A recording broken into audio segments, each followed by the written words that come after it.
ধন্যবাদ সকল পার্টিসিপেন্টদেরকে যারা একদম আহ, 8টা 30-এর আগে থেকে কয়েকজন ভাই জয়েন্ট হয়েছিলেন।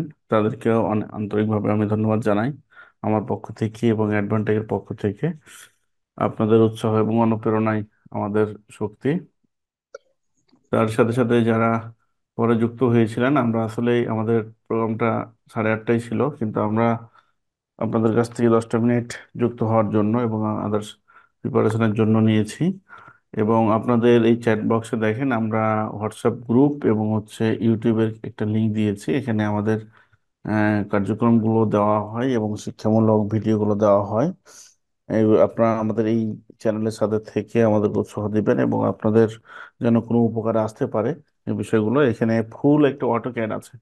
অটোক্যাড বাংলায় আপনারা শিখতে পারবেন, যারা অটোক্যাড শিখতে আগ্রহ পোষণ করবেন ইউটিউব থেকে শিখতে পারবেন আমাদের অ্যাডভান্টেজ থেকে। এবং অডিটের বিভিন্ন বিষয়গুলো দেওয়া আছে এগুলো, এবং পিএলসি প্রোগ্রাম, আদার্স যে বিষয়গুলো আছে এগুলো একদম সরাসরি দেওয়া আছে। আমাদের অ্যাড পেজের নাম নাকি ইউটিউবের নাম অ্যাডভান্টেক ভিডিও। আমাদের এইটা অ্যাডভান, এখান থেকে TEK এভাবে সার্চ করলেও আপনারা পাবেন ইনশাআল্লাহ। তো সর্বোপরি আমাদের 8টা 40 বেজে গিয়েছে। সবাইকে আবার আন্তরিক ধন্যবাদ জানিয়ে আমি আমার পরিচয় দিয়ে আজকের প্রোগ্রাম আমি শুরু করতে চাচ্ছি। আজকের প্রোগ্রামের প্রথমে আমি বলি আমাদের গতানুগতিক এই প্রোগ্রামগুলো হয় আমাদের অ্যাডভান্টেজ বিডির পেজ থেকে। তো আমাদের প্রথমে তো এগুলো আমাদের নলেজ শেয়ারিং করা আমাদের একটা প্ল্যাটফর্ম। যে এই প্ল্যাটফর্ম থেকে আমরা ইঞ্জিনিয়ার যারা আছে বিভিন্ন প্রফেশনাল নিয়ে কাজ করি, তারা আমাদের নলেজগুলো শেয়ার করবে একে অপরের সাথে। তাহলেই আমাদের জুনিয়র এবং আমরা যারা এই প্রফেশনালের সাথে মানে আছি, তাদের হয়তো বা উপকারে আসবে এতটুকুই। আপনারা যারা যুক্ত হয়েছেন তারা যদি কোনো কথা বা কোনো পরামর্শ বা কোনো কথা বলতে চান, অবশ্যই আপনাদেরকে অ্যাক্সেস দেওয়া হবে। আপনাদের কাছে শুনবো, শুধু যে আমি বলবো এরকম বিষয়টা না। আপনারা কোনো বিষয় যদি পরামর্শ দিতে চান বা ওই বিষয়ে ক্লিয়ার কোনো কথা বলতে চান, অবশ্যই অ্যাক্সেস থাকবে। এটা আমরা দ্বিপক্ষিক একটা নলেজ শেয়ারিং প্রতিষ্ঠান। আমরা এখানে শিখাতে এসেছি বা কিছু বলতে এসেছি বিষয়টা নয়। আমরা সবাই বলবো যার যেখানে অভিজ্ঞতা আছে। কেমন? ধন্যবাদ সবাইকে।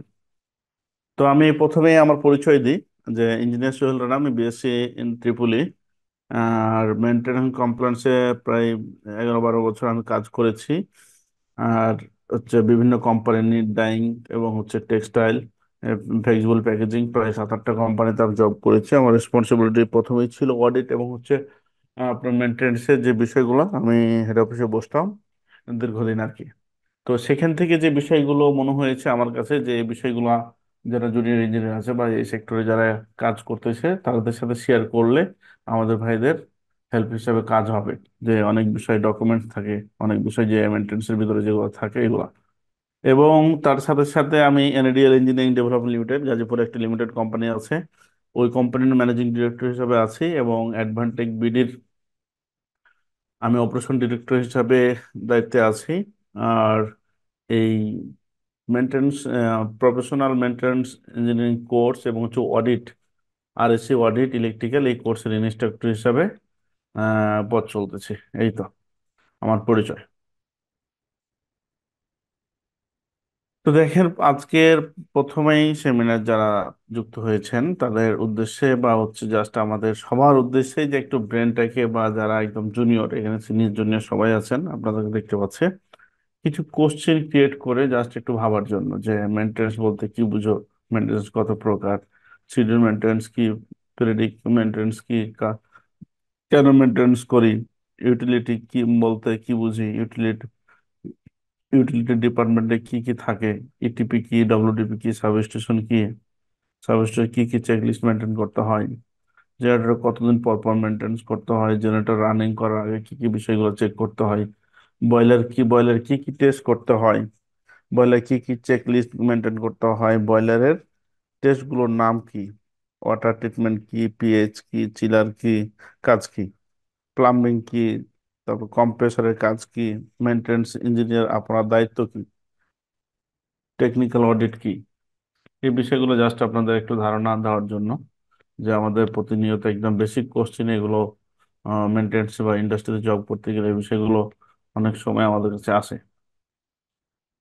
তারপরে ভাইবা কোশ্চিন টু, টু এ কি বলতেছে যে বাস বার ক্যালকুলেশন কিভাবে করব, লোড কেবল ক্যালকুলেশন কিভাবে করব, লোড ক্যালকুলেশন কিভাবে করব, ট্রান্সফর্মার ক্যালকুলেশন, লোড কত প্রকার, পাওয়ার ফ্যাক্টর কিভাবে ক্যালকুলেশন কিভাবে করবো, এসিবি বিসিবি কোনটা কখন হবে, এমসিসিবি সেট পয়েন্ট কিভাবে নির্ধারণ করবো, ট্রান্সফর্মার আর্থিং কয়টা দেবো, জেনারেটর আর্থিং কয়টা, এলটির আর্থিং কয়টা, এইচটির আর্থিং কয়টা, আর্থিং কেবল কিভাবে নির্ধারণ করব, সিস্টেম আর্থিং রেজিস্ট্যান্সের মান কত হওয়া উচিত, আর্থিং আর্থিং এর কেবল ফেজের কত পার্সেন্ট হবে, এলপিএস এর রেজিস্ট্যান্সের মান কত, এলপিএস এর বোরিং কত ফিট হবে, সিস্টেম আর্থিং এর বোরিং কত হবে, এলপি এলপিএস আর আর্থিং এর সর্বনিম্ন মান কত, পিট কি, সিস্টেম আর্থিং এর কপার রডের সাইজ কত, এলপিএস এর কপার রডের মান কত হওয়া উচিত, আরএস এবং অ্যালায়েন্স এর কাজ কি, থার্মোগ্রাফি সার্ভো কি, থার্মোগ্রাফি সার্ভো কয়টি মানে যেটা স্ক্যানিং করি আমাদের বা সার্ভে করি তার ধাপ কয়টা, কেবল ইনসুলেশন রেজিস্ট্যান্সের মান কত মেগা হওয়া উচিত, উপরে হওয়া উচিত আর কি। জাস্ট এগুলো আপনাদের যারা যুক্ত হয়েছেন, যারা তো এই বিষয়গুলো অনেকেই পারেন, আর অনেকেই জাস্ট একটু ধারণা যে এই বিষয়গুলো আপনাদেরকে জানতে হবে। এখন কে কতটুকু পারছেন এই কোশ্চেনগুলোর ভিতরে, এখানে 27টা কোশ্চেন আছে, আর ওখানে আমার 20টা কোশ্চেন ছিল। এই কোশ্চেনগুলোর মধ্যে আপনি কতটা নিজে পারেন এটা হচ্ছে আপনাকে একটু দেখতে হবে। তো আমাদের আজকের প্রোগ্রামের নাম ছিল how to be a professional maintenance engineer. মানে বিষয়টা হচ্ছে এরকম, আমরা বুঝতে চেয়েছি যে আপনি যারা ফ্রেশার আছেন বা হচ্ছে যারা চাকরির জন্য ছোটাছুটি করতেছেন, যে মেনটেন্সে জব করবেন, আপনার ডিপার্টমেন্টাল জব, তো কি বিষয়গুলো আপনাকে শেখা দরকার, এবং যারা জব করতেছেন কি বিষয়গুলো ডেভেলপ করে আপনাদের প্রফেশনাল লাইফ আরো স্ট্রং করা দরকার, এই বিষয়গুলো আলাপ করবো আপনাদের সাথে। তো বেশি কথাবার্তা যে মেনটেন্স বলতে কি বোঝেন, আপনারা জানেন যে প্রত্যেকটা মেশিনারির যে চলার কারণে ক্ষয় হয় বা হচ্ছে আপনার, যেমন এখানে বলছে মেনটেন্স হলো দীর্ঘকাল ব্যবহারের ফলে মেশিন বা ইকুইপমেন্টের সিস্টেমের ক্ষয়ের কারণে ফাংশন এবং ব্যবহারকালে কার্যক্ষমতা হ্রাস পাওয়াকে প্রতিরোধ করতে চালানোর পরীক্ষা ও মেরামত কার্যক্রম। মেশিন বিভিন্ন কারণে ক্ষয় হয়, যেমন ঘর্ষণ, ক্যাভিটেশন, বাহ্যিক আঘাত, ইন্টারনাল ইম্প্যাক্ট, মেকানিক্যাল পার্ট যেমন নাট বোল্ট চেন ইত্যাদি ঢিলাঢালা হয়, এই সেই হয়। এই জন্য যে আমাদের চেকলিস্ট থাকে, আপনার নির্দিষ্ট পরপর যে মেনটেনেন্স করতে হয়, এগুলো হচ্ছে মেনটেনেন্স, মানে অবজারভেশন আর কি।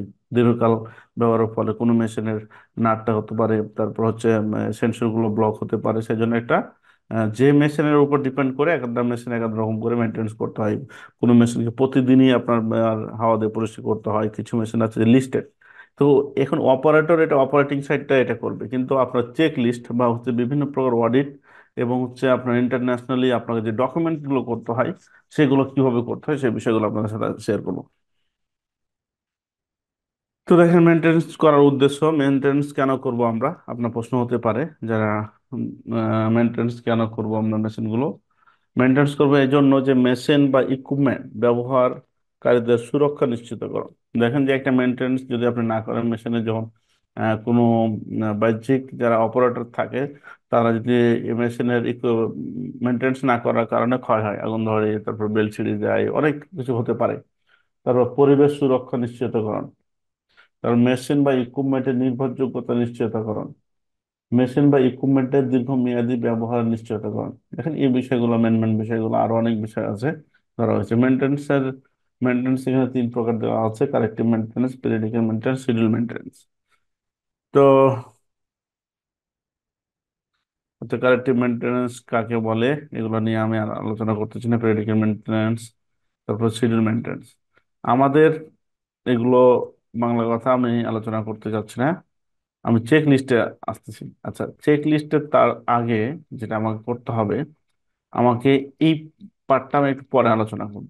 আমি আগে এখান থেকে আসতে চাই প্রশ্ন, যে ধরেন আপনি একটা ইঞ্জিনিয়ার, কোথাও 2-4 বছর 1 বছর চাকরি করেছেন বা চাকরি করেননি। যারা চাকরি করেছেন তাদের, আমি একটা ডিভি বা এমডিভি বানাবো।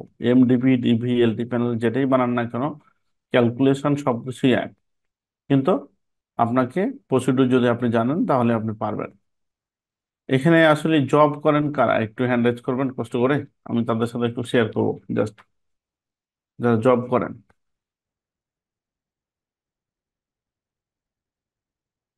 আজকের প্রোগ্রামে যারা যুক্ত হয়েছেন, ডট বাটনে ক্লিক করে যারা জব করেন একটু হ্যান্ড রাইজ করেন, আপনাদের সাথে কিছু বিষয় জাস্ট শেয়ার করবো ব্রাদার।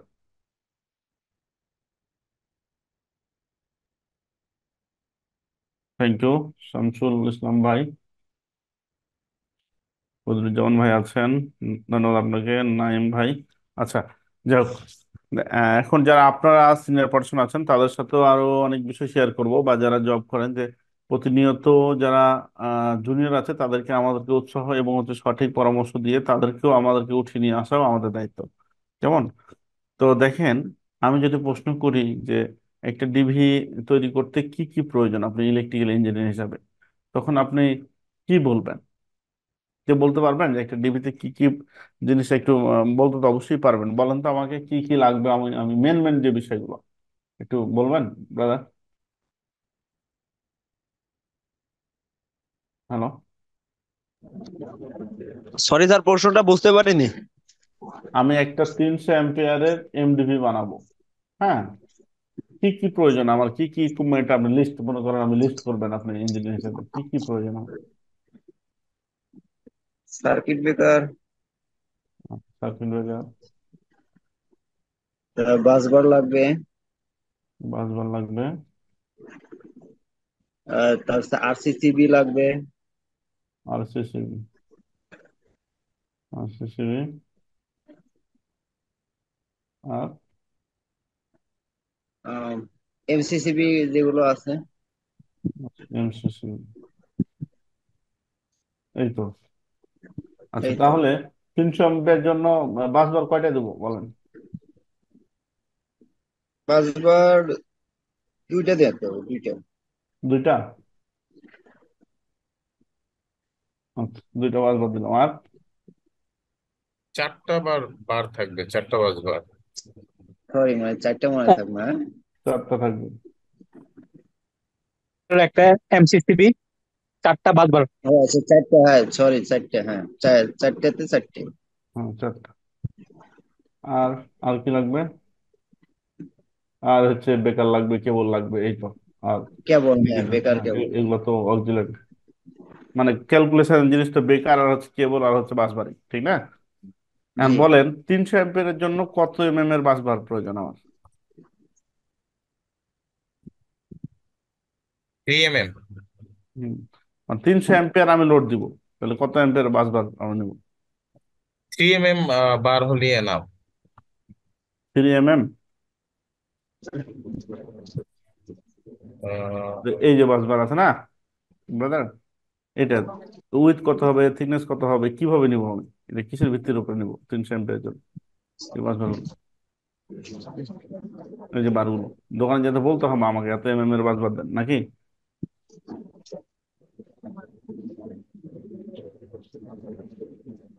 আচ্ছা, বলেন, সমস্যা নেই ভাই, আমরা তো শেয়ার করবো জাস্ট, যে যতটুক মনে আছে অতটুকুই বলেন, তারপর তো আমি বলবো জাস্ট।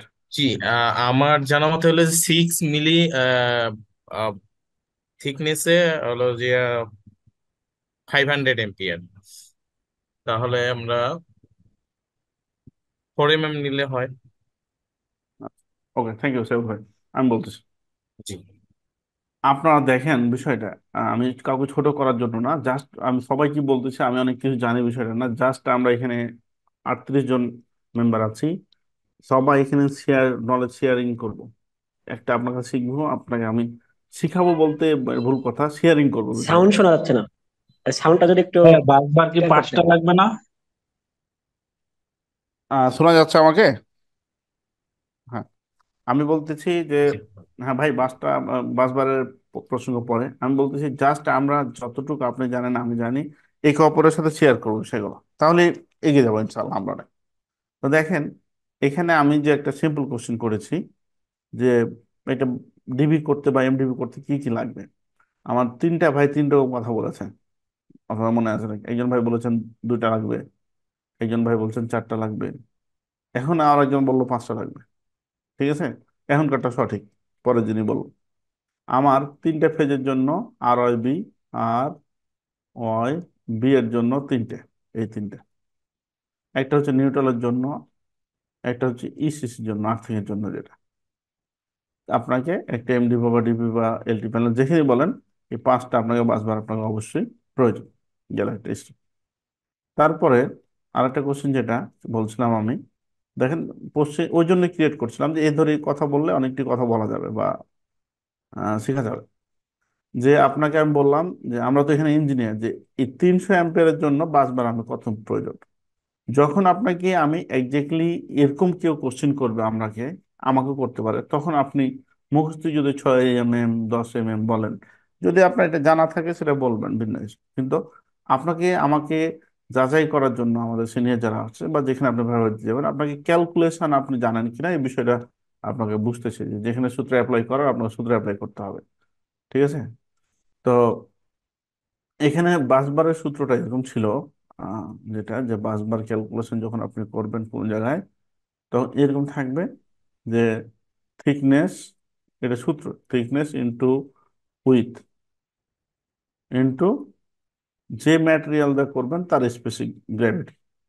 মানে স্পেসিফিক গ্র্যাভিটি অর্থটা এরকম যে একটা দণ্ড হচ্ছে এরকম 1 মিলিমিটার, 1 মিলিমিটার স্কোয়ার মিলিমিটার আর কি, স্কোয়ার মিলিমিটার।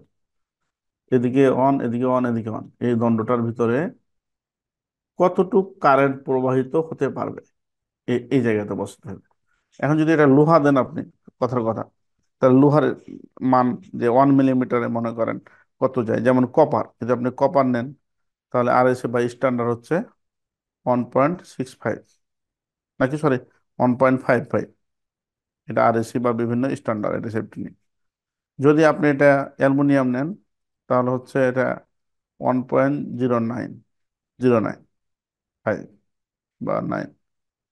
ক্লিয়ার বিষয়টা? তাহলে যখন আপনি অ্যালুমিনিয়াম দিয়ে করলেন, তখন এখানে এ মানটা বসাবেন, এ মানটা এখানে। আর থিকনেস আপনি যেটা নেবেন, ধরেন আপনি 10 ইন্টু থিকনেস উইথ হচ্ছে 20। হ্যাঁ, আর হচ্ছে এটা যদি আমি কপার দিই তাহলে এখানে নিলাম 1.55, 1.55। তাহলে রেজাল্টটা কি দাঁড়ালো দেখেন, এটা হচ্ছে অ্যাকচুয়ালি কথাবার্তা।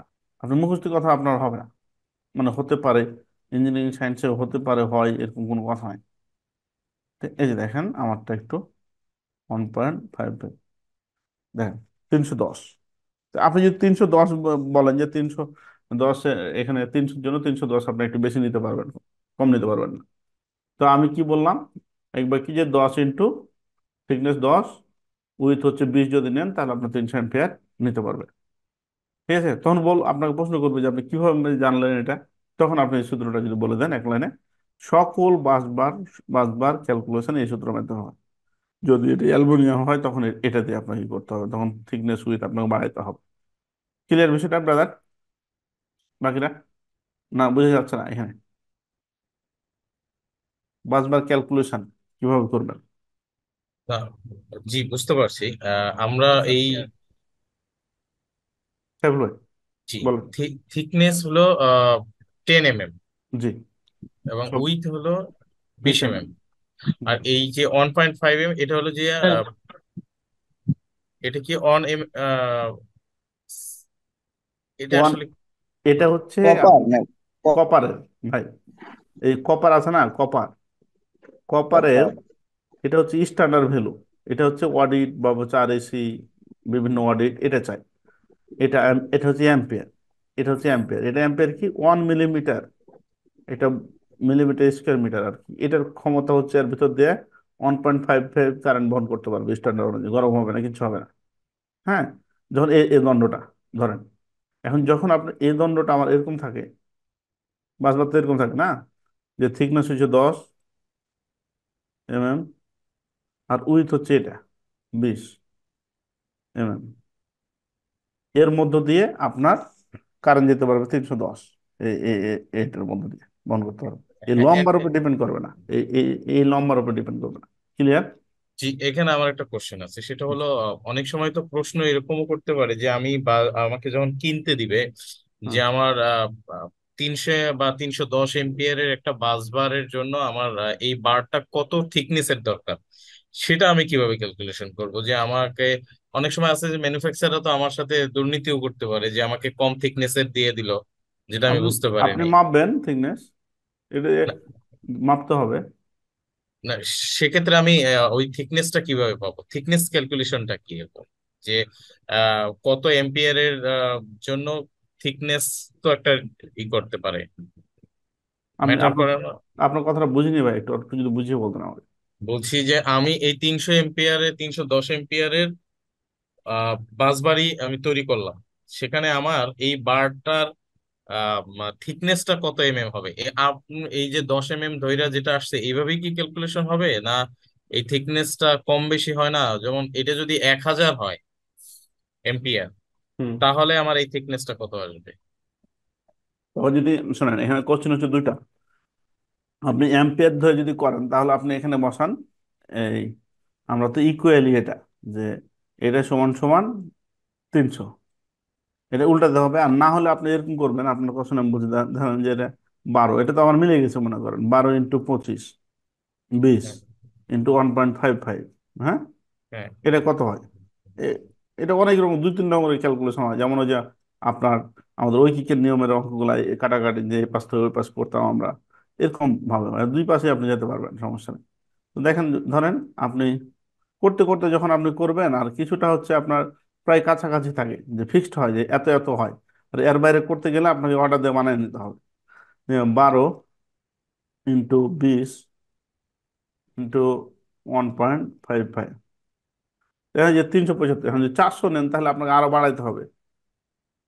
এভাবেও করতে পারবেন আপনি, এই 5 15 বাড়ান, বা এটাকে 25 করেন, 12 15 15 আর 25, তাহলে আরো বেড়ে যাবে। দুই তিনটা না, করলে আপনি কাছাকাছি মান পেয়ে যাবেন, একটু বড় মানটা নেবেন আর কি। ক্লিয়ার ভাই বিষয়টা? আর বাজারে কি আছে, আপনি তো যে আপনি মন চাইলে তো দিবে না, আপনি বাজারে কি না, চাচ্ছেন। সেটা ঠিক আছে, কিন্তু এই থিকনেসটা মানে এটা আমি বললাম না, 10 থিকনেস তো অনেক মনে হয় বেশি হয়ে যাচ্ছে। বাসবার তো আরো হেভি হওয়ার কথা। মানে আচ্ছা যাক, আমি এই এই স্ট্যান্ডার্ড যদি বের করি তাহলে আমার বের হবে হলো টোটাল কারেন্টটা, যে আমার এই বাসবার আপনি দিয়ে আপনি 10 বেশি কেন, বেশি হয়ে যাচ্ছে না কম হয়ে যাচ্ছে বলছেন, এই যে থিকনেসটা 10? 10 300 300 এম্পিয়ারের জন্য মনে হচ্ছে যে অনেক হেভি হয়ে যাচ্ছে। না, আপনি আপনি কি ফ্যাক্টরিতে এখন জব করছেন কিনা আমি জানি না, এটার বাইরে যদি আপনি 1.55 এর বাইরে যদি আপনার নেন, আপনাকে অডিট আপনাকে ধরে ফেলবে ডিরেক্ট, এবং বাসবার গরম হবে 100%। আমি এটা প্র্যাকটিক্যালি বলছি। আপনি দিতে পারবেন, তার কমও আপনার হবে, সমস্যা নেই তো। এবং ওরা এসে ওদের কাছে স্লাইড ক্লাইড প্লাস দিয়ে এটা মাপে আসে। আপনি অডিট আচ্ছা, ফেস আচ্ছা। করেছেন কিনা আমি জানি না। মানে মানে হবে না বিষয়টা, যে বিষয়টা না, আমরা তো হচ্ছে যে তার থেকে কমও আপনি কারেন্ট চলতেছে অল টাইম। তো আপনার 300 অ্যাম্পিয়ার ডিভির জন্য তো 300 অ্যাম্পিয়ার সবসময় লোড থাকে না আমার, 100 150 থাকে, তখন আপনার চলবে। কিন্তু অডিট আপনাকে এটা কখনো এটা মানবে না। 1 ডিভিতে এখানে অনেকে সিনিয়র আছেন যারা একটু আপনার বাইকে আমরা একটু সহযোগিতা করবেন, যেহেতু ডিসকাস করতেছি বিষয়গুলো, যে এলটি প্যানেলে আপনার একের অধিক মনে করেন একটু কম হয়ে যাচ্ছে, ডিরেক্ট বলছি যে না এই বাসবার চলবে না, তখন কি করেছি আমরা, এরকম দুইটা বাসবার একসাথে দিয়েছি, একসাথে লাগিয়েছি। এরকম কেউ আছেন এখানে? জি, দুইটা একসাথে করছি আমরা। হ্যাঁ করছি, অনেকে করছি। এই যে দেখেন, এই ছবিগুলো, এই দেখেন, এই দেখেন, এই যে দুটা করে একসাথে দেওয়া আছে। হ্যাঁ, দুটা, এই যে এখানে তিনটে দেওয়া আছে একসাথে, এই এখানে দেখেন চারটা, 1 2 3 4, এটা কিন্তু একটা বাসবার। জি, টেস্ট এটা করতেছি তো একটা। মানে আমার লোড বেশি, তাই আমরা এটা দিচ্ছি যে আমার বারে জি একটাতে হচ্ছে না, তখন আমার যখন লোড বৃদ্ধি পাচ্ছে তখন আমরা দুইটা তিনটা লোডের উপরে নির্ভর করছি। জি, মানে আপনি বলতেছেন যে 300 অ্যাম্পিয়ারের জন্য বেশি হেভি হয়ে যাচ্ছে তো? না, আমার কাছে লাগতেছে যে আমরা যদি 10 থিকনেস দেই, 10 থিকনেসটা আমার কাছে মনে হচ্ছে যে আহ, বারটা অনেক হেভি হচ্ছে, সেটা না আমি ভাই, বলছি। এটা হচ্ছে শোনেন, এটা তো আপনাকে আমি জাস্ট একটি ক্যালকুলেশন বুঝাচ্ছি, হ্যাঁ, আচ্ছা, আচ্ছা। যে 20 এটা হবে, তখন আপনার যদি হয় এরকম যে না বাজারে তো 10 নাও পেতে পারেন, তখন হতে পারে 5 × 25 হতে পারে। হ্যাঁ, এরকম হতে পারে। এটা ডিপেন্ড করবে আপনি, কিন্তু ম্যাটেরিয়ালটা এতটুকু লাগবে, এখানে এখানে বাড়ান নাহলে এখানে বাড়ান। ক্লিয়ার বিষয়টা? ও জি, দেখবে উইথ এবং থিকনেস, থিকনেস। যে একটা ম্যাটেরিয়াল গঠন হলো, মনে করেন একটা পাইপ হতে পারে, গোলও হতে পারে, সেটা হুম। হোয়াটএভার। এটার মধ্য দিয়ে দণ্ডটার মধ্য দিয়ে আপনার 310 কারেন্ট যাবে স্ট্যান্ডার্ড। বিষয়টা হচ্ছে এরকম। জি।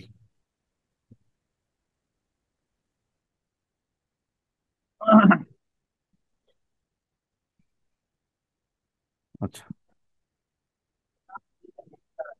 তারপরে আমাদের জাস্ট এটা একটা ছিল আপনাদের জন্য, আমাদের জন্য যে একটু ডিসকাস করার জন্য। এখন এখানে আমি আসবো একটা চার্টে। এই চার্টটা বোঝানো যাচ্ছে এরকম যে দেখেন যে প্রজেক্ট ভিজিট, তারপর রোলস, তারপর ডিজাইন, তারপর ইনস্টলেশন। আমাদের বাংলাদেশে আমরা যারা ইঞ্জিনিয়ার আছি, আমার সাথে একমত হবেন কিনা আপনারা জানি না, যে আমরা এই পাশ থেকে জব শুরু করি লাইফে, এই পাশ থেকে। ঠিক না ভাই? কেমন? ধরেন যে জি এক জি। জায়গাতে আমি জয়েন করলাম ইঞ্জিনিয়ার হিসেবে, সেটাতে কোন ইউনিভার্সিটিতে পড়েছেন বা কথা না, আপনি sub station engineer, assistant engineer হন বা জুনিয়র অ্যাসিস্ট্যান্ট ইঞ্জিনিয়ার হন, জয়েন করার পরে আমাকে ফ্যাক্টরিতে বললো যে ওই সাব স্টেশনটা ইনস্টল হচ্ছে। দু একদিন ঘুরলাম, অফিসে বসলাম, পরিচয় হলাম। তারপরে আমাকে বলছে যে ওই সাব স্টেশনটা বা মেশিন লেআউট বা হচ্ছে যে কোনো একটা কাজ হচ্ছে ইলেকট্রিক্যাল, এখানে যাও। তো গেলাম। এখন কি, ইঞ্জিনিয়ার নিয়োগ দেওয়ার পরে ওখানে একটা কার্যক্রম চলতেছে, মনে করেন সাবস্টেশন প্ল্যান ডেভেলপ হচ্ছে, ওখানে আমার জন্য একটা চেয়ার থাকবে এখানে, এই চেয়ারের উপরে বসে বসে আমি দেখবো বিষয়টা, এরকম কি বাংলাদেশে চাকরি না আছে এরকম? না। এই দেখার মানে হচ্ছে তুমি ওখানে যে কাজ করো। তো আপনার ভদ্রভাবে বলছে টেকনিশিয়ানকে বা হচ্ছে আপনার যে মনিটরিং বস থাকবে, তাকে বলবো যে নাও যাও ওই ছেলেকে বা ইঞ্জিনিয়ারকে দিয়ে কাজ করো। হয়তো ওর আপনার থেকে অনেক ছোট পোস্টেও চাকরি করে, টেকনিশিয়ান বা যে কোনো একটা, আপনাকে বলে দেবে। তখন ওরা আপনাকে কি করবে, নিয়ে যে দু একদিন আপনার সাথে ভালো ব্যবহার করবে, 3 দিন পর বলবে যে ওই কেবলটা টানেন, ওই মেশিনটা নিয়ে আসেন, ওই প্যানেলটা নিয়ে আসেন। হ্যাঁ, এরকম বিষয়। তো আমরা যেহেতু একাডেমিক পড়ার পর পর আমরা জয়েন করি, জয়েন করার কারণে আমরা সাবস্টেশন কি, প্যানেল কি, কেবল কি, লাক্স কি, কিচ্ছু বুঝি না। মেশিন লেয়ার তো দূরে থাকে, মেশিন অটোমেশন তো অনেক দূরের কথা। তখন কি হয়, ওদের সাথে ইনস্টল করার জন্য হেল্প হ্যান্ড হিসাবে কাজ করা শুরু করি first of all. Help hand, এই লাগাই দিচ্ছি, এটা ধরছি, এটা এই করতেছি, কেবল টানতেছি, এরকম বিষয়টা। এটাকে আমি খারাপ ভাবে নিচ্ছি না, কারণ বাংলাদেশের প্রেক্ষাপটে এভাবে আপনি দেখে দেখে শিখবেন। কিন্তু এটাকে আবার আমি নিরুৎসাহ উৎসাহ করি, যে এটা যদি কেউ চাকরি পায় তো করুক, কোনো সমস্যা নাই, চাকরি তো করতে হবে। আর যদি কেউ চাকরি না পায়, তাহলে কিছু বিষয়গুলো যার কাছে হোক, ফ্যাক্টরি ভিজিট করে হোক, বুঝে যদি একটু যায় ওই জায়গাটাতে, সেক্টরটাতে, ভালো হবে। যদি চাকরি পায় সেটা ভিন্ন বিষয়। মানে যেমন দেখেন, একটা ইঞ্জিনিয়ার যখন জয়েন করলো, তখন একটা আমাদের একটা দেমাগ থাকে কেমন, যে আমি বুয়েট থেকে পড়ছি, ডুয়েট থেকে পড়ছি, বা পলিটেকনিকে পড়ছি, বা বেসরকারি থেকে পড়ছি, আমি অ্যাজ এ ইঞ্জিনিয়ার আমি গেছি, এসেছি, পড়ছি। এই জন্য আমাদের ভিতরে অনেক উদ্যোক্তা আছে বা হচ্ছে পরিশ্রমী মানুষ আছে, যে আমরা ইঞ্জিনিয়ারিং লাইফে অনেক ভালো কিছু করব, এরকম নিয়েও লেখাপড়া করে বা হচ্ছে আকাঙ্ক্ষা থাকে আর কি। এই আকাঙ্ক্ষাটা এখানে এসে নষ্ট হয়ে হতে থাকে। ইঞ্জিনিয়ারিং যে একটা ফ্লেভার ছিল, গুড ফ্লেভার ছিল, ওই ফ্লেভারটা নষ্ট হতে থাকে। কেমন, যে এইখান থেকে দেখে দেখে কাজ শিখে, এবং টেকনিশিয়ানের যে অবস্থা বাংলাদেশ বা আমাদের এখানে 5 বছর প্রায় কেটে যায়, একটা মানে একটু ভালোভাবে বুঝতে, আপনি জানতে 5 বছর কেটে যায় আমার জীবন। তো এটা খারাপ না, কিন্তু এটার সাথে সাথে যদি আমরা একটু নিজকে ঢালাই করে নিতে পারতাম, বা যে কোন বিষয়গুলোর সাথে কাজ করতেছি, করে অনেকে করে, করে না বিষয়টা এরকম না, তাহলে আমরা এগিয়ে থাকতে পারতাম। তো যাই হোক, আপনি দেখে কেবল টানতে টানতে 12 ঘন্টা 14 ঘন্টা ডিউটি করতে করতে ইঞ্জিনিয়ারিং যে একটা ফ্লেভার ছিল, ওই জিনিসটা নষ্ট হয়ে যায় আমাদের। তাও করতে হয়, অনেকে এখান থেকেও ডেভেলপ করে বা করতেছি আমরা। তো দেখেন, একটা ইঞ্জিনিয়ার মানে হচ্ছে কোনো প্রবলেম ক্রিয়েট হবে এবং নতুন কিছু উদ্ভাবন করা, মানে প্রযুক্তিটাকে ডেভেলপ করা। একটা মেশিন আপনার এটা চলতেছে না, ট্রাবল শুট করতেছে, এটা প্রবলেমটা সলভ করা, তখনই আপনার প্রয়োজন। অপারেটর মেশিনটা যখন চালাচ্ছে তখন কিন্তু আপনার প্রয়োজন নাই। যখন মেশিনটা মোটর ঘুরতেছে না বা সেন্সরে কাজ করতেছে না, তখনই বলতেছে স্যার বা বলছে মেশিনটা সমস্যা রেখে। তাহলে কি, প্রবলেম দেখে আপনাকে হ্যাঁ। সলভ করতে হবে। রুমে। একটা ইস্যু। আর একটা ইস্যু কি, যে আমাকে করতে হবে কি, যে এই মেশিনটা এই নেচারে চলতেছে, এই মেশিনটা এই নেচারে চলতেছে, নেচারগত কিছু চেঞ্জ করে দিতে হবে, বা এটাকে ডেভেলপ করতে হবে, এই টাইপের। তাহলে ডেভেলপ করতে হয়, আর কোনো কিছু প্রবলেম যদি হয় সেটাকে সলভ করতে হয়। তাহলে দেখেন বিষয়গুলো জানতে হবে। এটা হচ্ছে এক লেভেলের ইঞ্জিনিয়ার। আর একটা হচ্ছে ইলেকট্রিক্যাল ইঞ্জিনিয়ার, যারা আমি আমি বরাবরই সব সেমিনারে বলে থাকি যে আমাদেরকে আগে ইলেকট্রিক্যাল ইঞ্জিনিয়ার হতে হবে, আগে অটোমেশন ইঞ্জিনিয়ার হওয়ার জন্য কোনো প্রয়োজন নাই, ইলেকট্রিক্যাল ইঞ্জিনিয়ার হতে হবে আমাদের। ইলেকট্রিক্যাল ইঞ্জিনিয়ার যদি হই আমরা, তাহলে লাভটা কি দেখেন, প্রথমে আপনাকে কেবল ক্যালকুলেশন, লোড ক্যালকুলেশন, আপনাকে বাস বার, কেবল, ট্রে, এই বিষয়গুলো নিয়ে আপনাকে কাজ করতে হবে প্রথমে। আপনি যতই বড় অটোমেশন ইঞ্জিনিয়ার হন না কেন, কন্ট্রোলিং এই বিষয়গুলো। তো কোনো কিছু যদি আপনি প্রবলেম সলভ করতে যান বা হচ্ছে নতুন কিছু ডেভেলপ করতে যান, তাহলে তো অনেক কিছু জানতে হবে আপনাকে। ফার্স্ট অফ অল আপনাকে কেবল ক্যালকুলেশন, লোড ক্যালকুলেশন, হচ্ছে বাসবার ক্যালকুলেশন, সাবস্টেশন, এগুলোর ব্যাপারে জানতে হবে। এগুলো জানার জন্য আমাদের থিওরি যে বইগুলো আমরা পড়ে এসেছি ইউনিভার্সিটি বা কলেজে, এটা তো অনেক কিছু আছে না, এই বিষয়টা এরকম না। কিন্তু অনেক কিছু আপনি ইন্ডাস্ট্রির সাথে পাবেন না। তখন কি করতে হবে? এটা কোথায় পেতে হবে? ইলেকট্রিক্যাল স্ট্যান্ডার্ড, স্ট্যান্ডার্ড গাইডলাইন আছে, গাইডলাইন আছে। এটা কি স্ট্যান্ডার্ড গাইডলাইনটা কি? বিএনবিসি আমাদের বলতেছে। তারপর হচ্ছে আপনার এনএফপিএ, এনএফপি আছে, এনইসি আছে, হ্যাঁ, বিটিসি স্ট্যান্ডার্ড আছে, আরো বই আছে। মোটামুটি এই বইগুলোতে আপনি একটা সাবস্টেশনের লেআউট করবেন কিভাবে, মেশিন লেআউট করবেন কিভাবে, একটা ক্যালকুলেশন এলপিএস ক্যালকুলেশন করবেন কিভাবে, একটা রুমের 10 বাই 10 হেক্টর এই রুমটাতে কয়টা লাইট স্ট্যান্ডার্ড প্রয়োজন, এই জিনিসগুলো কিন্তু এই গাইডলাইনগুলো বলে দিবে। আমাদের বাংলাদেশের জন্য বিএনবিসি, বিএনবিসিতে অনেক ইনফরমেশন ক্লিয়ার পাওয়া যায় না, তখন এনএপি এর কাছে আসতে হয়, এনএসির কাছে। মানে এগুলো মিলিয়ে আগে বিএনবিসির কাছে যাবেন, তারপর এগুলো মিলিয়ে আপনাকে একটা স্ট্যান্ডার্ড রুলসে দাঁড় করাতে হবে। এখন আপনি বলবেন যে হ্যাঁ ভাই, এই গাইডগুলো আমি জানি আছে, অনেক বড় বড় বই, কোথায় কি আছে আমরা পড়ার টাইম পাই না। তো আমরা অবশ্যই আপনাদের জন্য কেটে কেটে আমি অনেক ছোট ছোট করে রাখতেছি, কম্পারিজন করে আমি দেখাবো আপনাকে। তো দেখেন, এই এটা শেষ করি যে আমি মনে হয় যে এই কথাটা প্রজেক্ট ভিজিট বলতে কি বুঝি আমরা। একটা যখন ইঞ্জিনিয়ার একটা প্রজেক্ট ভিজিট করতে যায় কোনো জায়গাতে, তখন ওই প্রজেক্টে যদি 2 দিনের ভিজিট হয় বা একদিন হয়, তখন ইলেকট্রিক্যাল ইঞ্জিনিয়ার যদি যায়, ইলেকট্রিক্যালের সাবস্টেশন একদম ড্রপ আউট ফিউজ থেকে কারেন্ট ঢোকা থেকে শুরু করে মেশিন লেআউট, প্রত্যেকটা টেক, ইলেকট্রিক্যালের যে আপনার ডকুমেন্টস গুলো আছে, চেকলিস্ট গুলো আছে, এগুলো চেক করে আসবে। মনে করেন আপনাকে পাঠালো বা আমাকে পাঠালো, দিয়ে একটা নোট তৈরি করে বসের কাছে জমা দিবে যে আসলে আর অমুক প্রজেক্টে সাবস্টেশন এই বিষয়গুলা মানে পারফেক্ট ভাবে নাই। আপনি একদিনের যদি ভিজিট হয়, একদিনে যতটুকু আপনার কালেক্ট করা দরকার সেগুলো আপনার করতে হবে, মেন মেন বিষয়গুলো। এটা প্রজেক্ট ভিজিট। এখন প্রজেক্ট ভিজিট করার জন্য আপনি রুলস যদি না জানেন, এই যে এই রুলস যদি না জানেন, রুলসটা কি? যে ধরেন এটা হচ্ছে একটা সাবস্টেশন রুম, ট্রান্সফরমার আছে এখানে দুইটা এক রুমের মধ্যে। তো এই ট্রান্সফরমারের চারিদিকে কতটুকু স্পেস রাখা দরকার, একটা থেকে একটা কতটুকু গ্যাপ রাখা দরকার আপনি জানেন না। তাহলে আপনি কিভাবে আপনি এটার ভুল ধরবেন?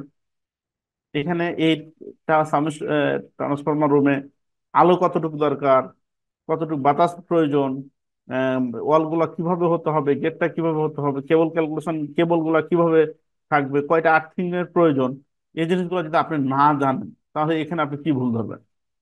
ঠিক আছে, আর্থিং থেকে শুরু করে। তাই আমাকে রুলস রেগুলেশন অবশ্যই আমাকে জানতে হবে।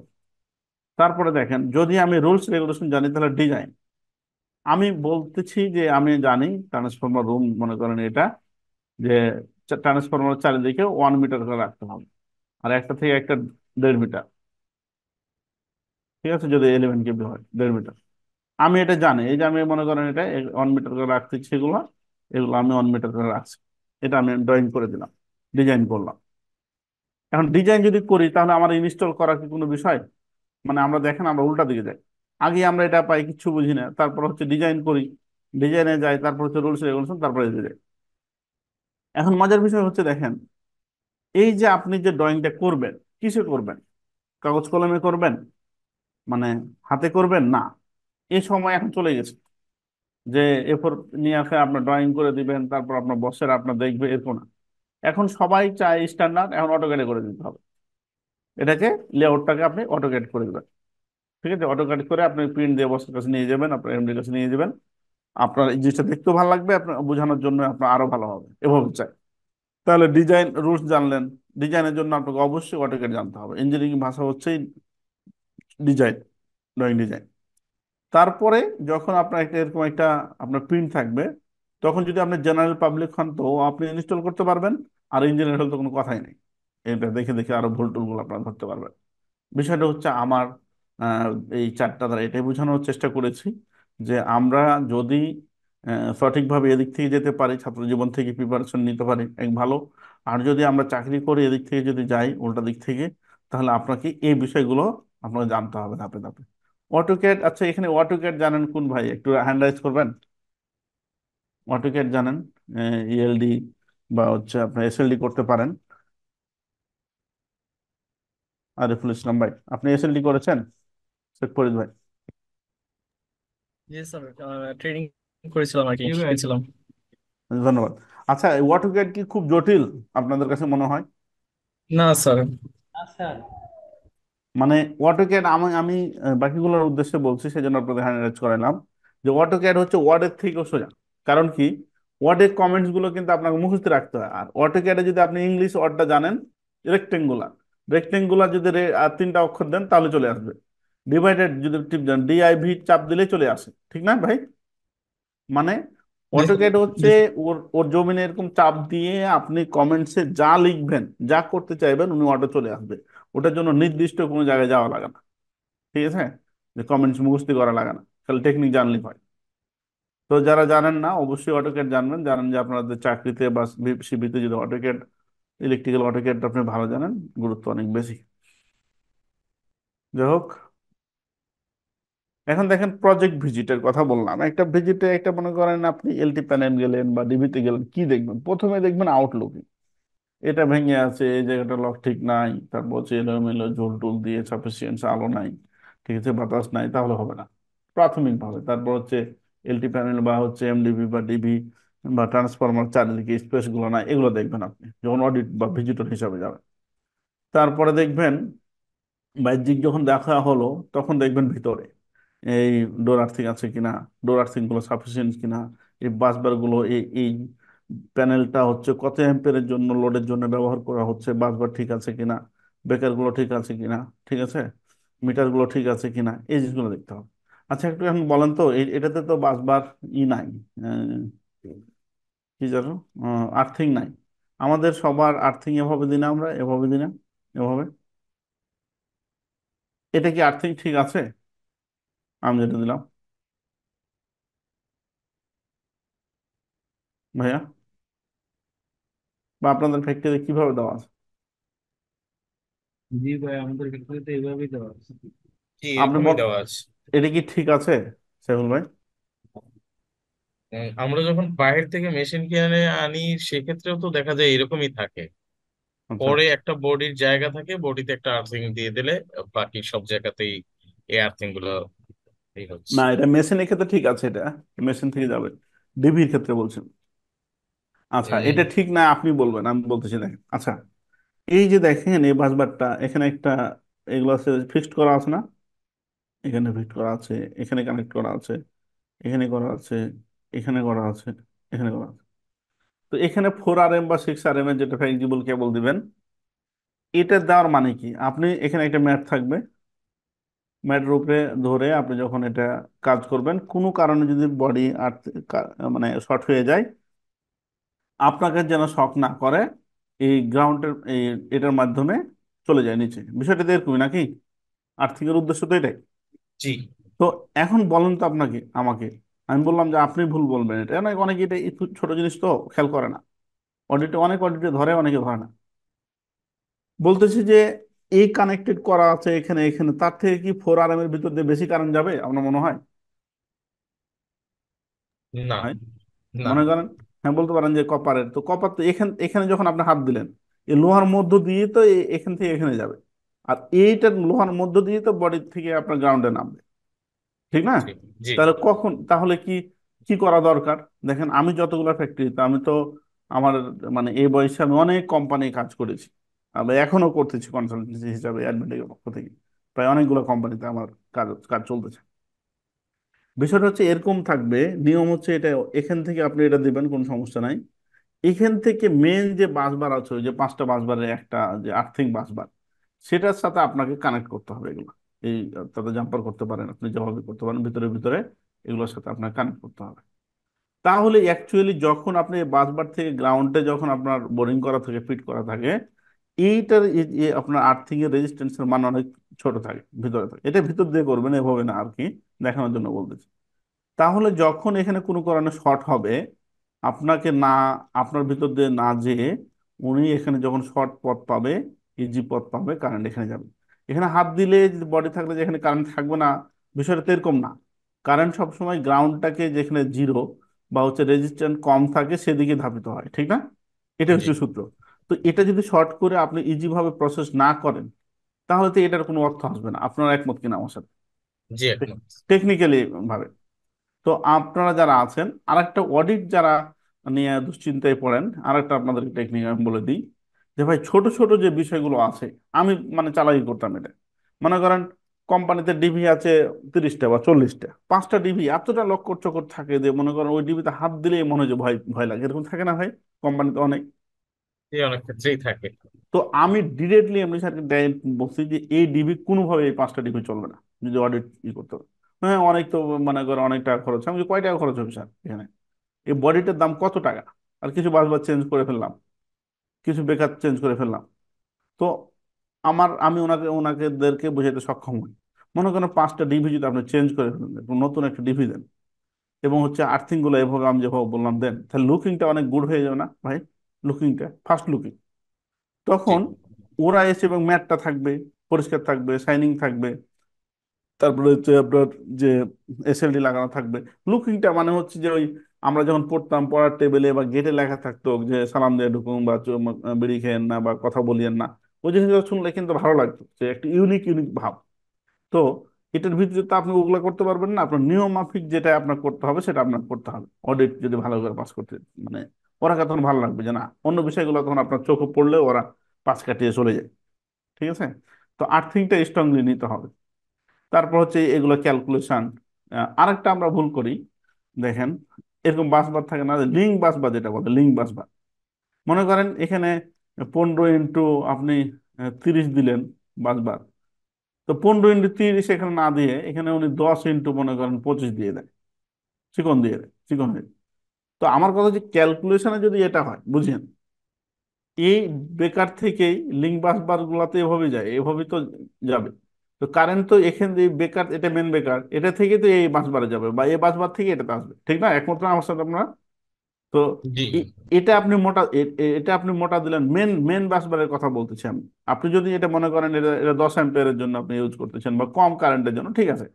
যদি আপনি মেন যে বাস বারটা হলে এটা আর এটা আপনাকে সেম হতে হবে। মেন বাস বার, মেন বেকার যেটা, এই ভুলটা অনেকেই করে কি, ওটাতে হেলিপনা করে চিকন দিয়ে দেয়।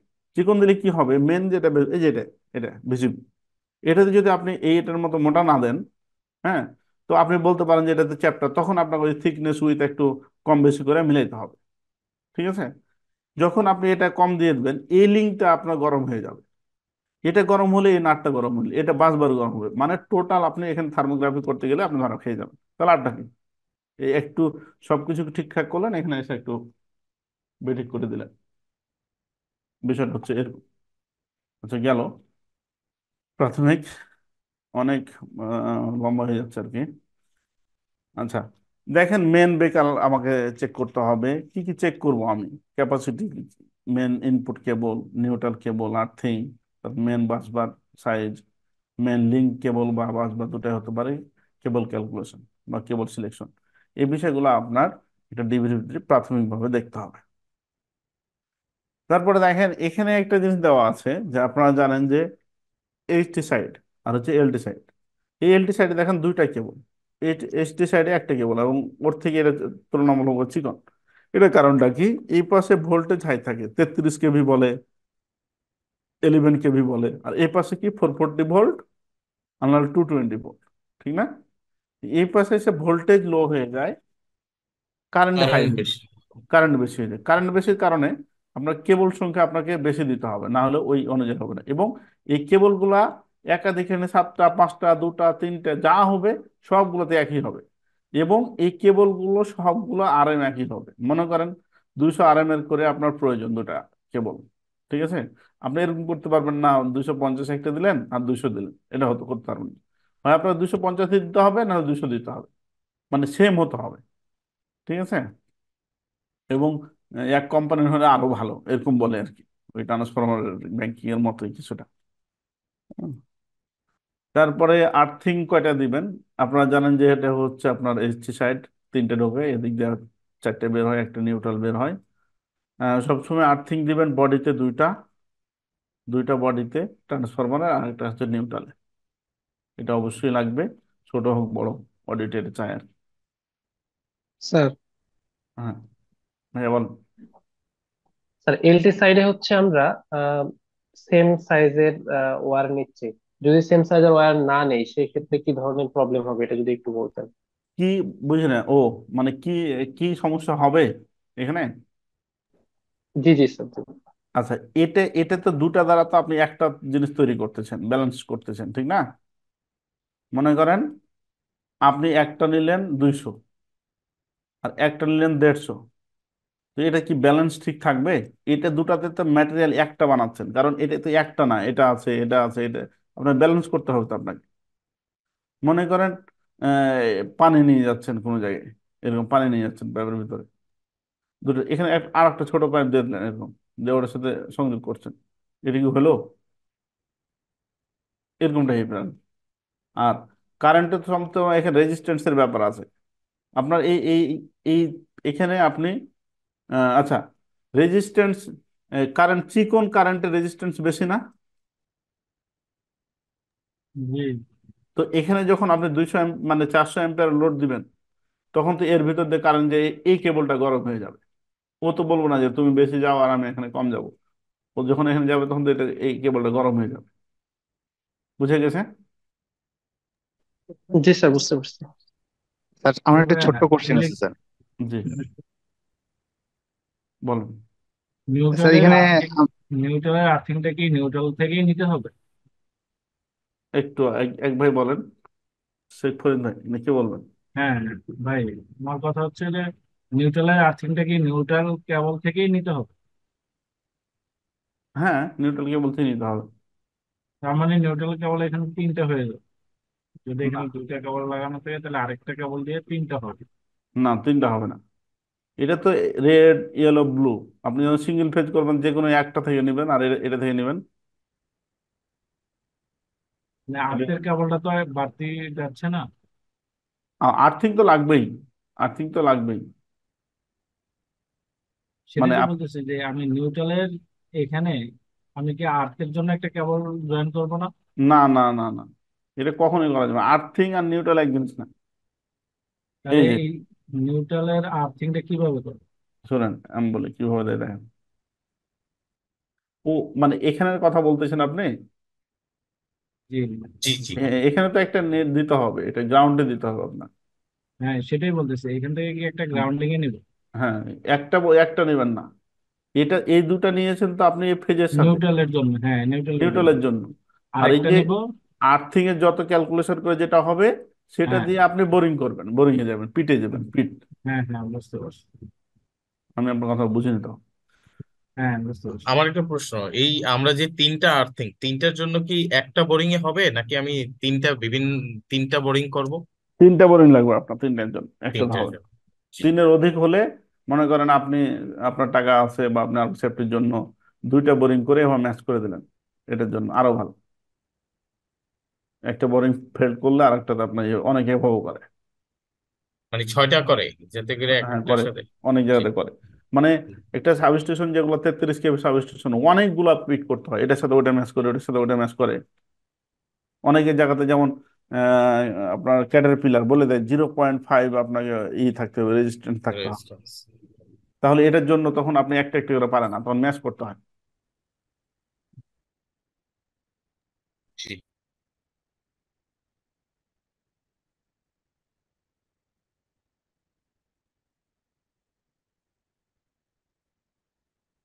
আচ্ছা, এখন একটু আমরা ছোট্ট একটু লেখাপড়াতে আসি, এখন তো গল্প করলাম। দেখেন যারা একদম জুনিয়র, যে আমরা যে ভাইরা কথা বললাম বা এগুলো নিয়ে কাজ করেন নি, মাথায় ধরে না, আপনারা দেখবেন যে আপনার মাথার উপর যে কেবলটা যাচ্ছে, এটা কত চিকন একটা কেবল ফ্যাক্টরির মধ্যে। ফ্যাক্টরির মধ্যে এসে ফিউজ থেকে যখন আমরা আসে, এলটি প্যানেলে বিশাল মোটা মোটা কেবল হয়ে যায়। এটা একটা মাথা ঘোরা অবস্থা। ওই যে বললাম যে এই সাইডটাতে আপনার ভোল্টেজ হাই থাকে, আর যখন আপনার ইউজার পয়েন্টে আসে তখন কারেন্ট হাই হয়ে যায়। তো দেখেন, এখানে একটা এক্সাম্পল দেওয়া আছে আপনাদের বোঝার জন্য, যে ড্রপ আউট ফিউজ কিভাবে আমরা ক্যালকুলেশন করব। এটাই একজনকে আমি প্রশ্ন করেছিলাম আমার ফ্যাক্টরিতে, যে একজন চাকরির জন্য গেছিল। বলছে স্যার এটা তো আমাদের কাজ না, এটা ডেস্কো বা ডিপিডিসি এটা সেট করে দিবে। আমি বলছি এই না। তো এরকম কথা বলা যাবে না। আমাদের ক্যালকুলেশন আমাদেরকে জেনে রাখবো কে করলো বা না করলো না, এগুলো তো আপনার যাচাই বাছাই করতে হবে। 500 কেবি ট্রান্সফরমারে কত অ্যাম্পিয়ার কারেন্ট নেয় দেখেন, এটা সূত্র। এই কারেন্ট বের করবো P√3 VL। এটা হচ্ছে লোড সাইডকে ভিএল দ্বারা আমি বুঝাচ্ছি জাস্ট, আর কিছুই না, লোড সাইডে। তো দেখেন এখানে 500-র জন্য 500, 1000 এই কিলোর জন্য 1000, √3 জন্য এটা, 11 কেবির জন্য হচ্ছে এটা।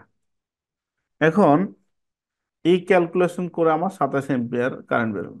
বুঝতেছেন, 500 কেভি ট্রান্সফরমারে 27 এম্পিয়ার দিলেই ও চলে এসটি এসটি সাইডে ট্রান্সফর। তাহলে এই এখন 27 এম্পিয়ারের জন্য দেখেন যে এই ভিতর দিয়ে যেটা লাল কেবল যায়, এসটি কেবল অনেক চিকন যায়, এই জন্যই রিস্ক ফ্যাক্টর আমি এখানে ধরেছি 1.25। এখানে আপনার ডেস্কো ডিসি বা প্রেক্ষাপট অনুযায়ী এখানে চেঞ্জ হতে পারে, জাস্ট এটা আমি ধরেছি একটা। এটা হচ্ছে দেখেন 33 এম্পিয়ার কারেন্ট হয়েছে রিস্ক ফ্যাক্টর ধরে। এখন রিস্ক ফ্যাক্টর ধরে 33 এম্পিয়ার কারেন্ট পেলেন নাকি ড্রপ আউটের ফিউজ আপনি কিনতে হবে, এই ফিউজটা আপনাকে কিনতে হবে 33 এম্পিয়ার। আপনি 33 এম্পিয়ার লিখে দিলেন আপনার ক্লায়েন্টকে, উনি ঘুরতেছে বা পার্চেসকে দিলেন, উনি পাচ্ছে না। তাই ইঞ্জিনিয়ার হিসাবে অ্যাভেলেবল সাইজ কি কি ম্যাটেরিয়াল হয় এটাও আপনাকে নলেজ আপনাকে রাখতে হবে। আপনি 33 এম্পিয়ার লিখে দিলেন, এটা খুঁজে খুঁজে পাচ্ছে না, তখন বললে যে ও ইঞ্জিনিয়ার, কি ইঞ্জিনিয়ার, ও 33 এম্পিয়ার ফিউজ কোথায় পাবে, এটা তো প্রডিউসই হয়নি, তৈরি হয়নি। তোকে তো কোথায় হয়, 30 এম্পিয়ার হয়। 30 এম্পিয়ার দিতে পারবেন না আবার, যেহেতু ক্যালকুলেশনে 33 হয়েছে, আপনার আপনার ক্যালকুলেশনই হয়েছে এটা। তখন এক ধাপ উপরে যেতে হবে, 40 নিতে পারবেন আপনি, 40 এম্পিয়ার নিতে পারবেন। ঠিক আছে, এটা আপনি আবার 50 নিতে পারবেন না, এটা স্ট্যান্ডার্ড না, আপনার 40 নিতে হবে। মানে কেবল ক্যালকুলেশন, বাসবার ক্যালকুলেশন, আপনার বাসবার তো বেশি নিলে ভালো, ঠিক আছে, কিন্তু এই কেবল কি সরি ফিউজ, বেকার, এগুলো হচ্ছে কেবলও এক ধাপ যদি আপনি উপরে যান তাহলে হচ্ছে ভালো। আর যেগুলো সেফটি ডিভাইস যেমন ফিউজ, বেকার, এগুলো এক ধাপের বেশি আপনি নিতে পারবেন না উপরে, এটা স্ট্যান্ডার্ড না। তখন আপনার সেট পয়েন্ট আবার নিয়ে আপনাকে কমাইতে হবে আর কি। এই হচ্ছে একটা বিষয়। আচ্ছা, তারপরে দেখেন আরএসসি বা অ্যাকর্ড বা হচ্ছে বিভিন্ন, আমাদের বাংলাদেশে আরএসসি এখন 2013 সাল থেকে আমাদের আরএসসি কাজ করছে, আগে হচ্ছে আপনার অ্যাকর্ড কাজ করতো। তো বিভিন্ন বায়ার গুলো এখন নিরাপণ নিরাপণ হচ্ছে আরএসসি, এই দুটা অনুযায়ী যদি ফ্যাক্টরি সাজানো থাকে অলমোস্ট এরা সমান, কিছু চেক লিস্ট ভিন্ন, নাহলে প্রায় একই জিনিস মেনটেন করে। তো আরএসসি বা নিরাপন্নের মতো করে যদি আপনার ফ্যাক্টরি সাজান, আপনার কোনো অডিট এসে আপনার ফেল করাতে পারবে না। ঠিক আছে, মানে ওরা এত স্ট্যান্ডার্ড মেনটেন করে। তো আরএসসির কিছু বিষয় এখানে আমি তুলে ধরেছি, দেখেন কি কি বিষয়গুলো আপনার জানতে হবে ইলেকট্রিক্যাল ইঞ্জিনিয়ার হিসাবে। ইএলডি জানতে হবে, এসএলডি জানতে হবে, এলপিএস, তারপর load calculation table, 8 fit resistant test report, cable insulation resistant test report, আর electrical safety training, transformer oil test report, thermography survey test report, system earthing resistant test report, preventive maintenance program schedule থাকতে হবে। এটা হচ্ছে main. তারপর লটো policy থাকতে হবে, আর অনেক বিষয় থাকতে হবে, জাস্ট এটা। তারপর এখন দেখেন মজার বিষয়, দেখেন আমি যে এ পর্যন্ত যতটুকু আমার জীবনে সফলতা, আমি কিছুটা ব্যতিক্রম ভাবে চলার চেষ্টা করেছি। প্রথমে যে আমি কোনো ফ্যাক্টরিতে জয়েন করার পরেই আমি ফ্যাক্টরিটা ভিজিট করে নোট ডাউন করি কি কি ইলেকট্রিক্যালের প্রবলেম আছে, সেগুলো আমি করি। করার পরে আমি দু একদিন বুঝে আমার বসকে যতটুকু বলার বলতে বলতে আমি পুশিং করি যে স্যার এটা এটা এটা। ওরা তো অবাক হয়ে যায় যে এই ছেলে 1 মাসে বা 15 দিনের ভিতরে এত কিছু জানলো কিভাবে। আমি ডায়েরি নিয়ে সবগুলো নোট করি। নোট করার পরে স্যারকে যেটা যতটুকু বলার আমার জন্য প্রয়োজন, আমার পোস্টের এগনেস্টে, ততটুকু আমি বলি আস্তে আস্তে। এটা একটা করেছি। আর একটা করেছি, এই বিষয়গুলা এখন অনেক কোম্পানিতে ইঞ্জিনিয়াররা করতেছে ফ্যাক্টরি, অলমোস্ট আগে সব বাইরে থেকে করে, এগুলো সব বাইরে থেকে করে।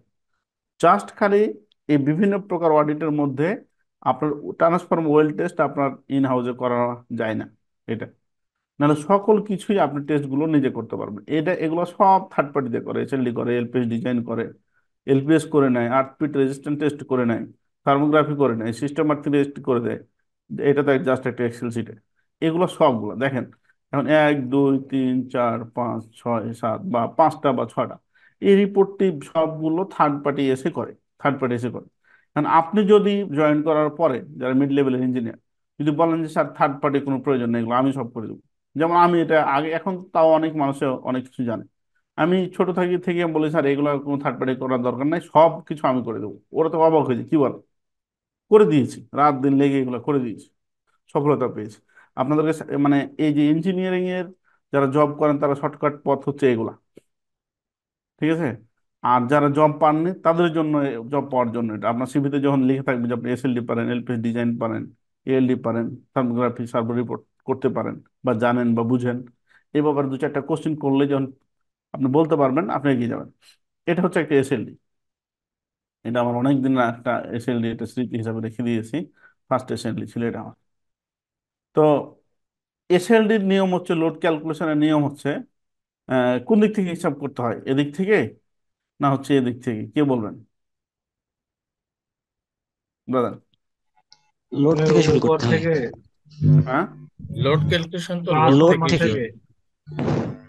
আমি বলছি লোড নিচের দিক থেকে করতে হয় না উপর দিক থেকে? একজন, নিচের দিক থেকে করতে হয়। Thank you. মানে লোড ক্যালকুলেশন করতে হয় আপনি যদি ফ্যাক্টরি লোড ক্যালকুলেশন করেন, যেহেতু আমরা ফ্যাক্টরি নিয়ে কাজ করি, বাউন্ডারি লাইট থেকে টয়লেট লাইট থেকে শুরু করে মেশিন থেকে শুরু করে করতে করতে করতে আপনাকে এলটি প্যানেলে বা সাবস্টেশন আসতে হবে। তখন যেটা যেটা হলো এবং হচ্ছে ফিউচারে কতটুকু এটাকে বৃদ্ধি করবে কিনা এরকম ভাবে তখন হচ্ছে আপনার মেন ট্রান্সফরমার বা সাবস্টেশনের কার্যক্রমগুলো আপনাকে করতে হবে। কেমন? যদি আপনি ফ্ল্যাট বাসা বলেন বা হচ্ছে একটা বিল্ডিং এর কি করে, 10টা ফ্ল্যাট আছে, তাহলে 10টা ফ্ল্যাটে কি কি আমরা পরবর্তীতে ইউজ করতে পারি ওটা ধরে ধরে আমাকে হিসাব করতে হয়, হিসাব করতে করতে করতে 10টাকে একসাথে করে তখন একটা মানে ছোট একটা সাবস্টেশন করতে হয়। মানে হচ্ছে আপনার নিচে উপর দিক থেকে নিচের দিকে যেতে হবে, কখনো এদিক থেকে হিসাব করতে হয় না। একটা, এখন ছোট্ট একটা বিষয় দেখেন, তাহলে আপনারা বুঝবেন। একটা বাস বার থাকে, একটা কেবল থাকে, আবার একটা বেকার থাকে, আবার একটা কেবল বা বাস বার থাকে, একটা লোড থাকে, এটা হচ্ছে লোড, লোড থাকে। আর হিসাবটা হবে এটা, মনে করেন এটা হচ্ছে 30 অ্যাম্পিয়ার একটা মোটর, মানে লোড আপনি যাই হোক এটা ডিভি হতে পারে যা, এই 30 অ্যাম্পিয়ার বহন করার জন্য এই কেবল কত প্রয়োজন সেটা দিবেন আপনি। এখানে আর্থিং কি, আর্থিং কি, ফেজের কত পার্সেন্ট আর্থিং দিতে হয় জানেন তো নাকি? ফেজের 50% আর্থিং দিতে হয়, 50%। তো মনে করেন এখানে যদি আপনি 10 আরএম এর কেবল হয়, এটা আমি ধরে নিচ্ছি, তাহলে আপনাকে এখানে 10-এর জন্য 10 আরএম, 10 আরএম দিতে হবে। এটার জন্য আর একটা চার্ট আছে, আমি দেখাই দিচ্ছি আপনাকে আজকে। তো একটু বেশি বলি তাহলে মিলবে। মনে করেন এখানে 130 অ্যাম্পিয়ার, এখানে ধরেন আপনি 70 আরএম এর কেবল দিলেন, তখন আপনাকে এটা দিতে হবে 35 আরএম এর আর্থিং। তাহলে এটা গেল। এখন 130 অ্যাম্পিয়ারের জন্য 160 অ্যাম্পিয়ারের ব্রেকআপ দিলেন, তখন সেট পয়েন্ট করে 130-এ সেট করতে হবে। সেট পয়েন্ট বললাম না যে এমসিবি সেট পয়েন্ট, এই এই 130 বা 160-এর ক্ষমতা থাকতে হবে এটার, এই বাসবারটা কেবল। এরকম করে নিচের দিক থেকে আপনাকে প্রত্যেকটা এই পয়েন্টগুলো হিসাব করে করে তখন আবার মেন বেকারে, তারপর হচ্ছে মেন এসিবি বা বিসিবি আপনাকে সেট পয়েন্ট সেট করতে হবে। কেমন? জাস্ট এটা আসলে অনেক বিষয় আপনাদের সাথে আজকে আলোচনা করব, সেই জন্য স্লিপ করে যাচ্ছি। এই তো এখন একটা দেখেন লেআউট বলে, এটা হচ্ছে এসএলডি, যারা এসএলডি বললাম এটা হচ্ছে এসএলডি। আর ইএলডি,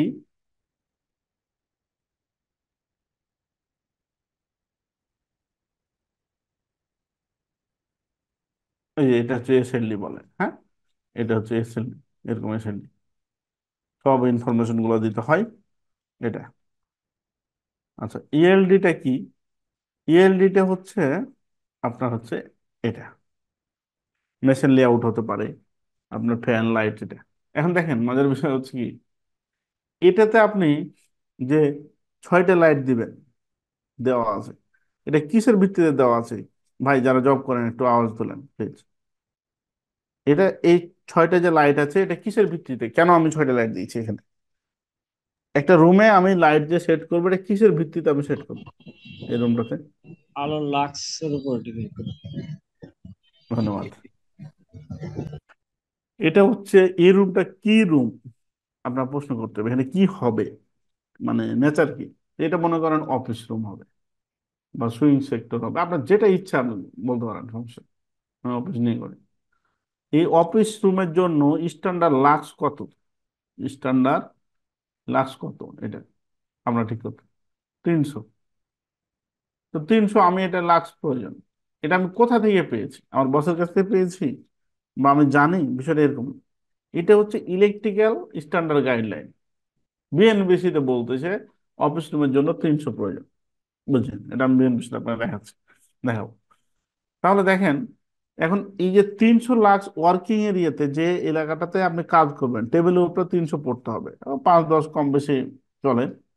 এই লাইটের থেকে এখানে 300 লাক্স প্রয়োজন। এখন কত ওয়াটের কয়টা লাইট দিবেন, এই টোটাল লাক্স এই 300 ফেলার জন্য এটা একটা ক্যালকুলেশন আছে, সূত্র আছে একটা। ঠিক আছে? ওই সূত্রতে আপনাকে যেতে হবে, এরকম একটা সূত্র যেতে হবে বিএনবিসি তে। এটা সফটওয়্যার দেওয়া হয়। হ্যাঁ, তারপর হচ্ছে কি জানো, ইউটিলাইজেশন ফ্যাক্টর আর মেনটেনেন্স ফ্যাক্টর, এভাবে একটা সূত্র আছে। এখন চলেন একটু এগুলো দেখে আসি। তাহলে এই রুমটাতে করার জন্য একটা এক্সেল শিট আছে, ওখান থেকে শর্ট করে দেখাবো আপনাকে।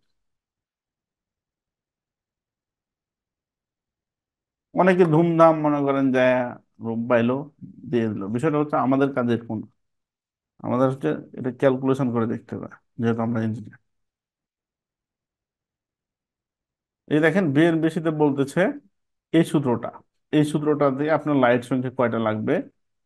ইতে কি, required lux level, area, room area এতে, এপে কি, lumen output of each light, প্রতিটা লাইটে কত লুমেন আলো দেবে, ইউটিলাইজেশন ফ্যাক্টর, মেনটেনেন্স ফ্যাক্টর।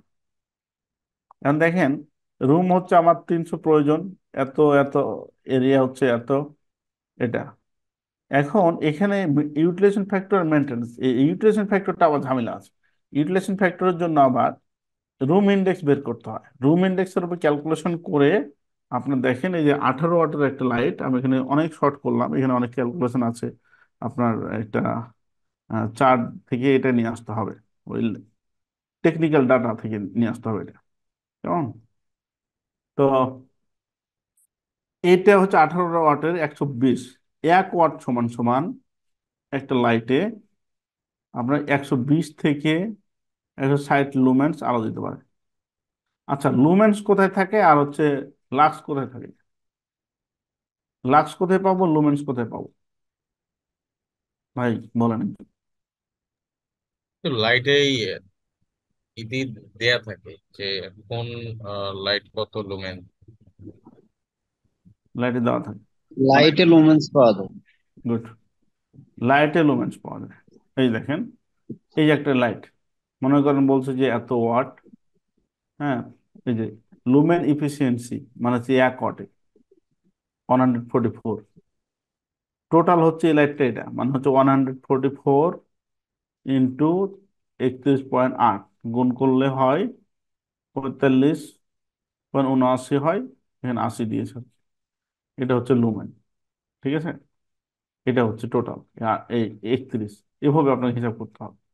আপনার ভাইবা কোশ্চেন যদি এরকম হয় যে 1 ওয়াট সমান সমান কত লুমেন, তখন আপনি 120 থেকে যদি আপনি 160 বলেন, চলবে। তো এটা ভেরিয়েশন কেন? এটা হচ্ছে যে কোম্পানি, মানে ধরেন এই কোম্পানি 120 করেছে, উনি 1 ওয়াট সমান সমান এটা নিয়েছে, এই লাইটের উপরে ডিপেন্ড করে এটা পরিবর্তন হয়। একটা গেল। তারপরে আমি এটা শর্ট করতেছিলাম এই জায়গাটা, এই জায়গায় ইউটিলাইজেশন ফ্যাক্টর, এই যে রুম ইন্ডেক্স বের করে এখান থেকে আবার নিতে হয়, এখান এখান থেকে। তারপর কে ফ্যাক্টর আছে, অনেক বিষয় আছে, এগুলো এত লম্বা করলে আমরা শেষ করতে পারবো না।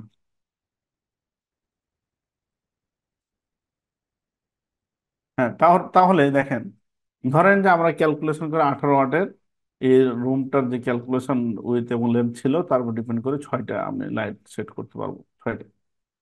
এখন যে 6টা লাইট আমি সেট করব, কিভাবে আমি এই রুমটাতে 6টা লাইট দিব, মানে এভাবে দিয়ে দেবো? না, এটা একটা নিয়ম আছে। আপনাকে লাইটের ফ্যানের নিচে হতে হবে না, এক নাম্বার। আরেকটা হচ্ছে একটা লাইটের, কোথায় যে, এই রুমটা নিয়ে আমরা, নিয়ম হচ্ছে যে এখানে যদি আপনি একটা লাইট লাগান, এখানে একটা লাগান, এখানে, এই পাশে যদি 1 ফিট হয়, এই লাইট থেকে এই লাইটের দূরত্ব হবে 2 ফিট। এখানে হবে 2 ফিট, এখানে হবে 1, মানে এখানে যা হবে তার ডাবল হবে এটা। কারণটা হচ্ছে একটা টেবিল যদি এখানে বসান, এই লাইট থেকে আলো দিবে, ওকে, কিন্তু এই মধ্যখানে যদি একটা টেবিল বসান তাহলে অর্ধেক এই এই দিবে আলো, অর্ধেক এই দিবে আলো, এই আপনার 300 আপনার মেনটেন হবে। মানে সারফেক্সে আপনার 300 লাক্স আপনাকে পড়তে হবে ইকুয়ালি, এটা হচ্ছে নিয়ম। আচ্ছা, এখন আমি যা বললাম আপনার নিয়মও জানলেন যে এদিকে এত এত, এখন এটা ভাগ করবেন কি দিয়ে? ভাগ করবেন কি দিয়ে? ফিতা টিতা দিয়ে না হচ্ছে টেপ দিয়ে? মানে এই যে লাইট নির্দিষ্ট জায়গাতে পড়বে এটা কিভাবে করবেন? যারা অটোক্যাড পারেন তারা বলেন। না, পারবেন আপনারা?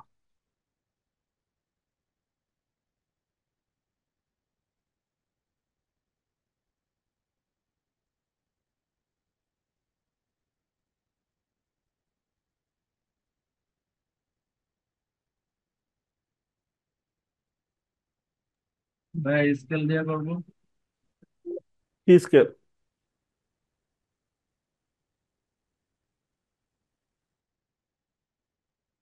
এই যে এটা একটা আমার ড্রয়িং,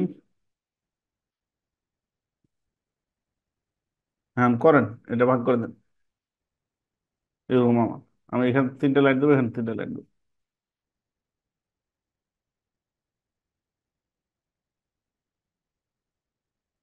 ব্রাদার দোকান, উম, এইটাকে আমি ভাগ করবো কিভাবে করবো বলেন? 3টা ভাগ করে দেন নিয়ম মাফিক, ইলেকট্রিক্যাল নিয়ম যেভাবে বললাম। অফসেট করে।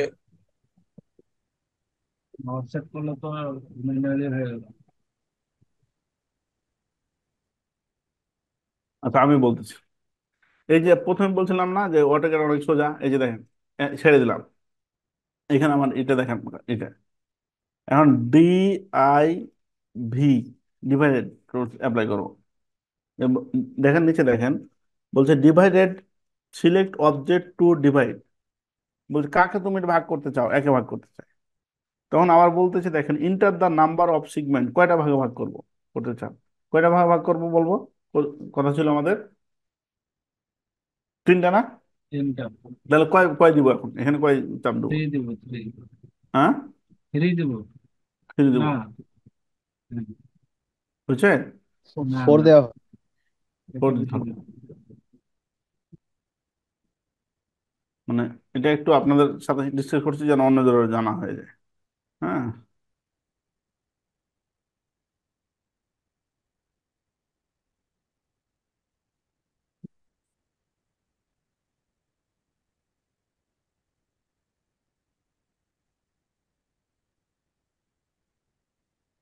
DIV ডিভাইডেড বাই অবজেক্ট, এটা কত দেবো, 4 দেবো নাকি? যা, জি স্যার। তাহলে কি হয়েছে জানেন তো, নিয়ম অনুযায়ী, ইলেকট্রিক্যাল নিয়ম অনুযায়ী এদিকে যা হবে এর ডাবল হবে এখানে, এর ডাবল হবে ইলেকট্রিক্যালের এখানে। নিয়ম অনুযায়ী হয় না, সমান হচ্ছে। তাহলে আমাদেরটা হয়নি নাকি? এই, আচ্ছা, আমি করতেছি, এখন দেখেন হয় কিনা।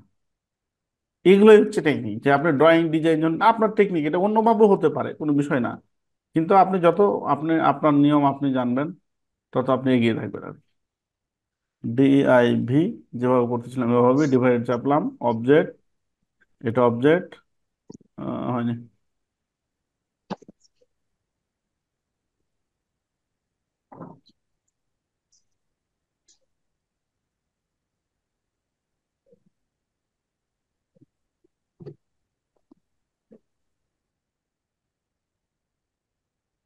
DIV ডিভাইডেড অবজেক্ট, এটা আপনি 6টা ভাগে ভাগ করবেন ওই নিয়ম করতে গেলে। হ্যাঁ, 6টা করে এই মধ্যখান থেকে একটা করে উঠাই দেবেন। দেখেন তো এখন ঠিক আছে কিনা? জি ঠিক আছে। ঠিক আছে না? জাস্ট খালি কপি পেস্ট করে দেবেন, এই যে আমার অফিসে দেখেছি। এটা আপনি পরীক্ষা করে দেখতে পারবেন, এখান থেকে ডাইমেনশন নিয়ে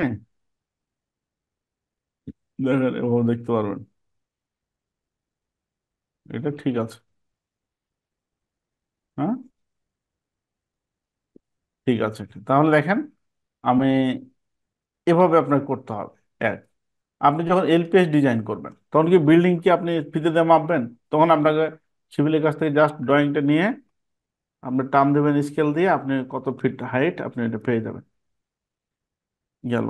এই শুধু লাইট না, এই জন্য লাইট ক্যালকুলেশন, ফ্যান, আপনার এসি টেসি থেকে শুরু করে, কেবল থেকে শুরু করে, এগুলো ডিভি গুলো কিভাবে করবেন, এগুলো সবগুলো আপনি এখান থেকে শিখতে পারবেন। এবং দেখেন এখানে এই ড্রয়িং গুলো, এই যে লিজেন্ড, তারপর হচ্ছে আপনার এই যে হচ্ছে আপনার ডিভি গুলো, এমডিবি কোনটা, এমডিবি কোনটা, ডিবি কোনটা, ইডিবি কোনটা, এসডিবি কোনটা, এই যে চিহ্নগুলো, এগুলো যদি আপনি প্রাথমিকভাবে প্রথমে যখন কাজ করবেন, এগুলো যদি আঁকাতে জানেন, একটা ফ্যান আঁকাতে আপনার জীবন শেষ হয়ে যাবে। ঠিক আছে? তখন কি করতে হবে, এই একাধিক এই ধরনের ইগুলো যেগুলো থাকবে, ডাটাগুলো আপনার কাছ থেকে নিয়ে রাখবেন।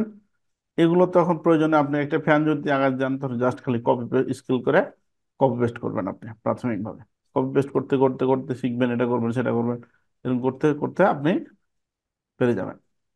অটোক্যাড একদম সহজ একটা সফটওয়্যার যদি আপনি, আর অটোক্যাড ছাড়া ইঞ্জিনিয়ারদের কোনো গতি নাই বর্তমানে। কেমন? এ হচ্ছে একটা বিষয়।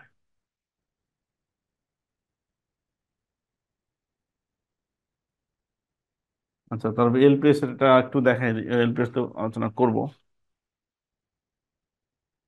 এগুলো ড্রয়িং যেগুলো দেখছেন আমি করেছি সব ড্রয়িং।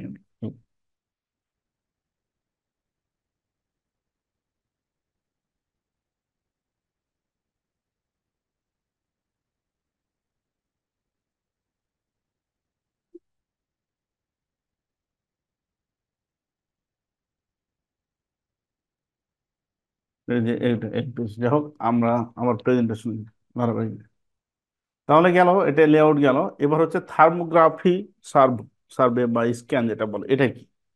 এটা আপনারা জানেন যে আমাদের যে প্যানেল বোর্ডগুলো বা হচ্ছে আমাদের ইলেকট্রিক্যাল যে আমরা কাজ করি, ইলেকট্রিক্যাল তো ইলেকট্রিসিটি আমরা দেখতে পাই না চোখে। তাপ কত হচ্ছে ডিভাইসগুলো বুঝতে পারি কেবল খালি চোখে বা ধরে, এটা আমরা দেখি কিন্তু এটা একজিক্টলি দেখা যায় না। তখন এই থার্মোগ্রাফি স্ক্যানার দিয়ে স্ক্যান করতে হয়। যখন ধরবেন আপনি, ট্রান্সফরমার বলেন, কেবল বলেন, কোন পয়েন্টে কত তাপ আপনাকে এটা দেখাবে। দেখেন 150.4, 113.4, এটা দিয়ে দিবে আপ- তখন এটা যাচাই বাছাই করতে হবে যে ডিভাইসের প্রবলেম, না লাক্স লুজ আছে, না কেবলটাই সমস্যা বা ডিভাইসের সমস্যা, এটা আপনার যাচাই বাছাই করতে হবে। এটা আবার আপনি কিসের ভিত্তিতে করবেন? এনএফপিএ তে বলে দিচ্ছে যে এটা চারটা ধাপ আছে: zero category, one category, two category, three category. এটা ওয়ান কোথায়? 1 থেকে 10, 11 থেকে 12, 21 থেকে 40, 40 এমন। এগুলোর মধ্যে আপনারা দেখেন যে কোনটার কি পজিশন, কখন কোনটা করতে হবে, এটা বলে দিচ্ছে। স্বাভাবিক তাপমাত্রা থেকে আমাদের 32 ডিগ্রি মনে করেন একটা চলতেছে আমাদের বর্তমানে, ওখানে যদি 50 ডিগ্রি হয়ে যায় তাহলে চলবে না। মানে 40+ হলেই সেটাকে আপনার ঠিক করতে হবে। আপনার হাওয়া দেওয়া হোক বা হচ্ছে ক্যালকুলেশনে যদি আপনার বেশ কম থাকে, এটা চেঞ্জ করতে হবে। এটা কে বলছে? এনএপিএ বলছে আপনাকে। দেখো, এখন এলপিএস এর ব্যাপারে আমি কথা বলি। এলপিএস এ বিল্ডিং আপনি কি দিবেন? এলপিএস নিয়ে কেউ কাজ করেছেন এখানে? এলপিএস এত সহজ যে আমার 2টা ক্লাসে, মানে 1.5 ঘন্টা আলোচনাতে আপনি এলপিএস পারবেন। 1.5 ঘন্টা আপনি নিজে তৈরি করতে পারবেন যে কোনো বিল্ডিং। এলপিএস এর এই বিল্ডিং এর হাইটের উপর ডিপেন্ড করে আপনার বিএনবিসি একরকম বলতেছে, এনএফপিএ তে বলতেছে এটা ক্যালকুলেশন করতে হবে। কেমন? যদি 75 ফিট, 23 মিটার এর মধ্যে থাকে, তাহলে ক্লাস 1 ম্যাটেরিয়াল। আর এটা থেকে যদি বেশি হাইট হয়ে যায় তাহলে হচ্ছে ক্লাস 2। এটা কে বলতেছে? বিএনবিসি বলে না, এটা এনএফপিএ বলতেছে। এনএফপিএ বলতেছে এটা। এটার উপর ভিত্তি করে আপনার এখন ক্লাস 1 আর ক্লাস 2 বলতে কি বুঝেন? এটা বলতে বোঝা যায় ম্যাটেরিয়ালের পরিবর্তন, মোটা চিকন এরকম। আমি ওটা আপনাদেরকে দেখাবো কিছুক্ষণ পরে, যেহেতু শেষ। কেবল ইনসুলেশন, আপনারা জানেন যে আমরা যে কেবলগুলো ইউজ করি এর মধ্য দিয়ে, এগুলো কিন্তু কিভাবে আপনি নিয়ে যাবেন এটার উপর ভিত্তি করে ভোল্টেজ ড্রপ হয়। ঠিক আছে? এবং এটা যেহেতু মানুষ বা হচ্ছে এক রেড, ইয়েলো, ব্লু একই সাথে অনেকগুলো ফেজ যায়, তো ইনসুলেশন গুলো একটা নির্দিষ্ট ব্যারিয়ার পর্যন্ত না থাকলে ওই কেবল চলবে না। এটা কত? 5 মেগা ওহম সর্বনিম্ন আপনার এটার ব্যারিয়ার থাকতে হবে। এটাকে আপনাকে কিছুদিন পর পর করে রিপোর্ট করে রাখতে হবে। এই জিনিসটা আপনি কোথায় পাবেন? যদি যারা মানে সবাই যে আমাদের এখানে কোর্স করতে হবে বিষয়টা মাথা থেকে ছেড়ে ফেলেন, জাস্ট এটা আলোচনা। যারা কোর্স করতে পারবেন পারবেন, না পারবেন না। ইউটিউবে যে আপনি একদম এটা মানে ছোট্ট, এটা অনেক আগে করেছিলাম একটা ভিডিও, অনেক আগের ভিডিও এটা। এখানে যে অ্যাডভান্টেজ বিডি, এখানে পপুলার ভিডিও, এই যে এটা, এখানে আপনি এখানে দেখেন আপনি টোটাল পেয়ে যাবেন এই এসএলডি কিভাবে করবেন, মোটামুটি এখানে অনেক ইনফরমেশন আছে। হ্যাঁ, এসএলডি কিভাবে করতে হয়, এই যে LPS design, earthing test report, earth register ohms এত, থার্মোগ্রাফি। হ্যাঁ, এই যে এটা কতদিন পর পর 2 বছর অন্তর একবার ইনসুলিন রেজিস্ট্যান্ট টেস্ট রেকর্ড সংরক্ষণ করতে হবে, রেজিস্ট্যান্সের মান 5 মেগা থাকতে হবে, যেটা বললাম। কম বেশি বেশি থাকতে হবে। কেমন? এই জিনিসগুলো আপনারা পাবেন। তো সুযোগ থাকলে এটাও দেখতে পারেন, এই ভিডিওটা। আচ্ছা, তারপরে এখন আমি বললাম কি আপনাকে, যে এলপিএস যে আমি এটা করবো, বিএনবিসি তে কি, এই যে এখানে যেটা আমি করে রাখছি দেখেন, এই যে বিএনবিসি লাইটিং, এই যে এখানেতে বিএনবিসি তে 9 পেজ আপনি দেখে এখান থেকে আপনি কোন ম্যাটেরিয়াল কি করবেন আপনি এখানে পেয়ে যাবেন। বিএনবিসি বিএনবিসি কিন্তু বিশাল বই এটা, এখান থেকে পেয়ে যাবেন আপনি। তারপরে রিস্ক ইন্ডেক্স, রিস্ক অ্যাসেসমেন্ট, যে বিল্ডিং এ আপনার এলপিএস প্রয়োজন কিনা, এটা পাবেন আপনি। গেল। তারপরে এনএফপিএ তে কি বলতেছে, এনএফপিএ তে কি বলছে দেখেন। এনএফপি এটা হচ্ছে, এটা এটা হচ্ছে আর্থিং, যে standard for this installation lighting protection system, এটার জন্য এটা। তো এই বইটা আপনি এখানে কয়েকটা দেখলে আপনি পারবেন। এই যে দেখেন, এই যে যেটা আমি বলছিলাম, ম্যাটেরিয়াল ক্লাস 1, এই ক্লাস 1 ম্যাটেরিয়াল হচ্ছে এই যে 75 ফিটের মধ্যে, ক্লাস 2 হচ্ছে 75 এর উপরে। এখন এটার পরিবর্তনটা কি, এই পরিবর্তনটা একটু ছোট করে আপনাকে দেখাই আমি, যেহেতু এটার অর্থটা হচ্ছে এটা, এই দেখেন, মিনিমাম ক্লাস 1 ম্যাটেরিয়াল রিকোয়ারমেন্ট। ধরেন ওই যেটা আমাদের ছাদের উপরে থাকে এলপিএস, এয়ার টার্মিনাল সলিড কপারের, যদি সলিড কপার হয় তাহলে 9.5 mm ওই এয়ার টার্মিনালটা হতে হবে, 9.5 mm। যদি অ্যালুমিনিয়ামের হয় 12.7। দেখেন, অ্যালুমিনিয়াম হলে মোটা। এবং বিএনবিসি তে যে অ্যালুমিনিয়াম দিয়ে করা যায় এটা বলেনি, কিন্তু আপনার এনএফপিএ তে বলেছে। তাই আপনার বিএনবিসি আবার নিচের একটা লাইনে বলে দেয় যে আপনি এনএফপিএ কে ফলো করেন এলপিএস করার ব্যাপারে, উনি সাজেশন দেন। এখন দেখেন এখানে আরেকটা জিনিস দেখেন আপনারা, ক্লাস, এটা হচ্ছে ক্লাস 1, এটা হচ্ছে ক্লাস 2। দেখেন এই একই টার্মিনাল 12.7 আর এটা হচ্ছে 9.7। জাস্ট কি বললাম, যে এটার ম্যাটেরিয়াল গুলো চেঞ্জ হয়ে যায়, আর সব নিয়ম নীতি এক। বুঝা গেছে এখানে? যারা, এখানে কার কোন কোশ্চেন আছে?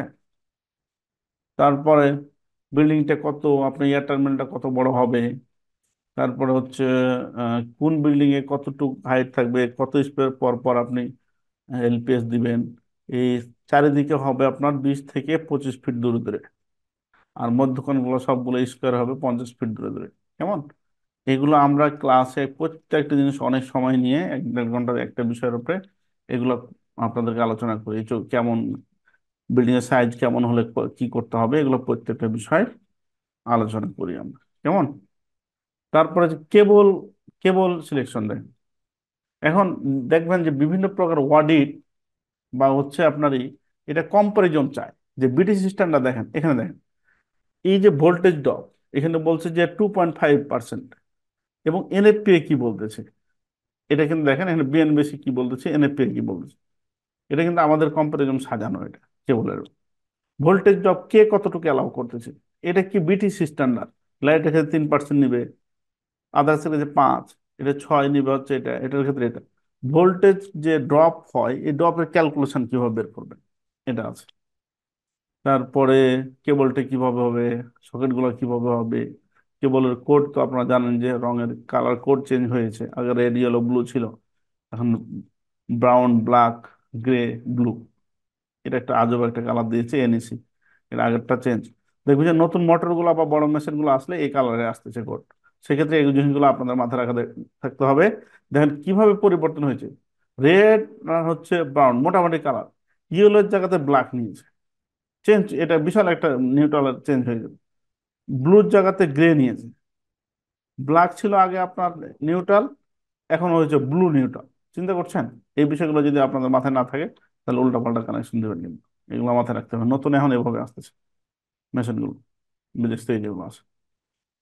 গেল একটা দেখেন, প্রত্যেকটা বিষয় এবার কম্পারিজন, ভোল্টেজ ড্রপ, বাসবার ড্রপ, তারপর ক্যালকুলেশন, যত কিছু আছে কেবলটার মধ্যে দিয়ে কিভাবে নিয়ে যাবেন আপনি কেবলগুলো, এভাবে নিলে কতটুকু ভোল্টেজ ড্রপ হবে, এগুলো অনেক ক্যালকুলেশনের ব্যাপার আছে। অনেকে দেখবেন যে কারেন্ট শুধু ক্যালকুলেশন করেছে, এগুলো না জানার কারণে দেখবেন যে ওনার কেবল গরম হয়ে যাবে। ঠিক আছে।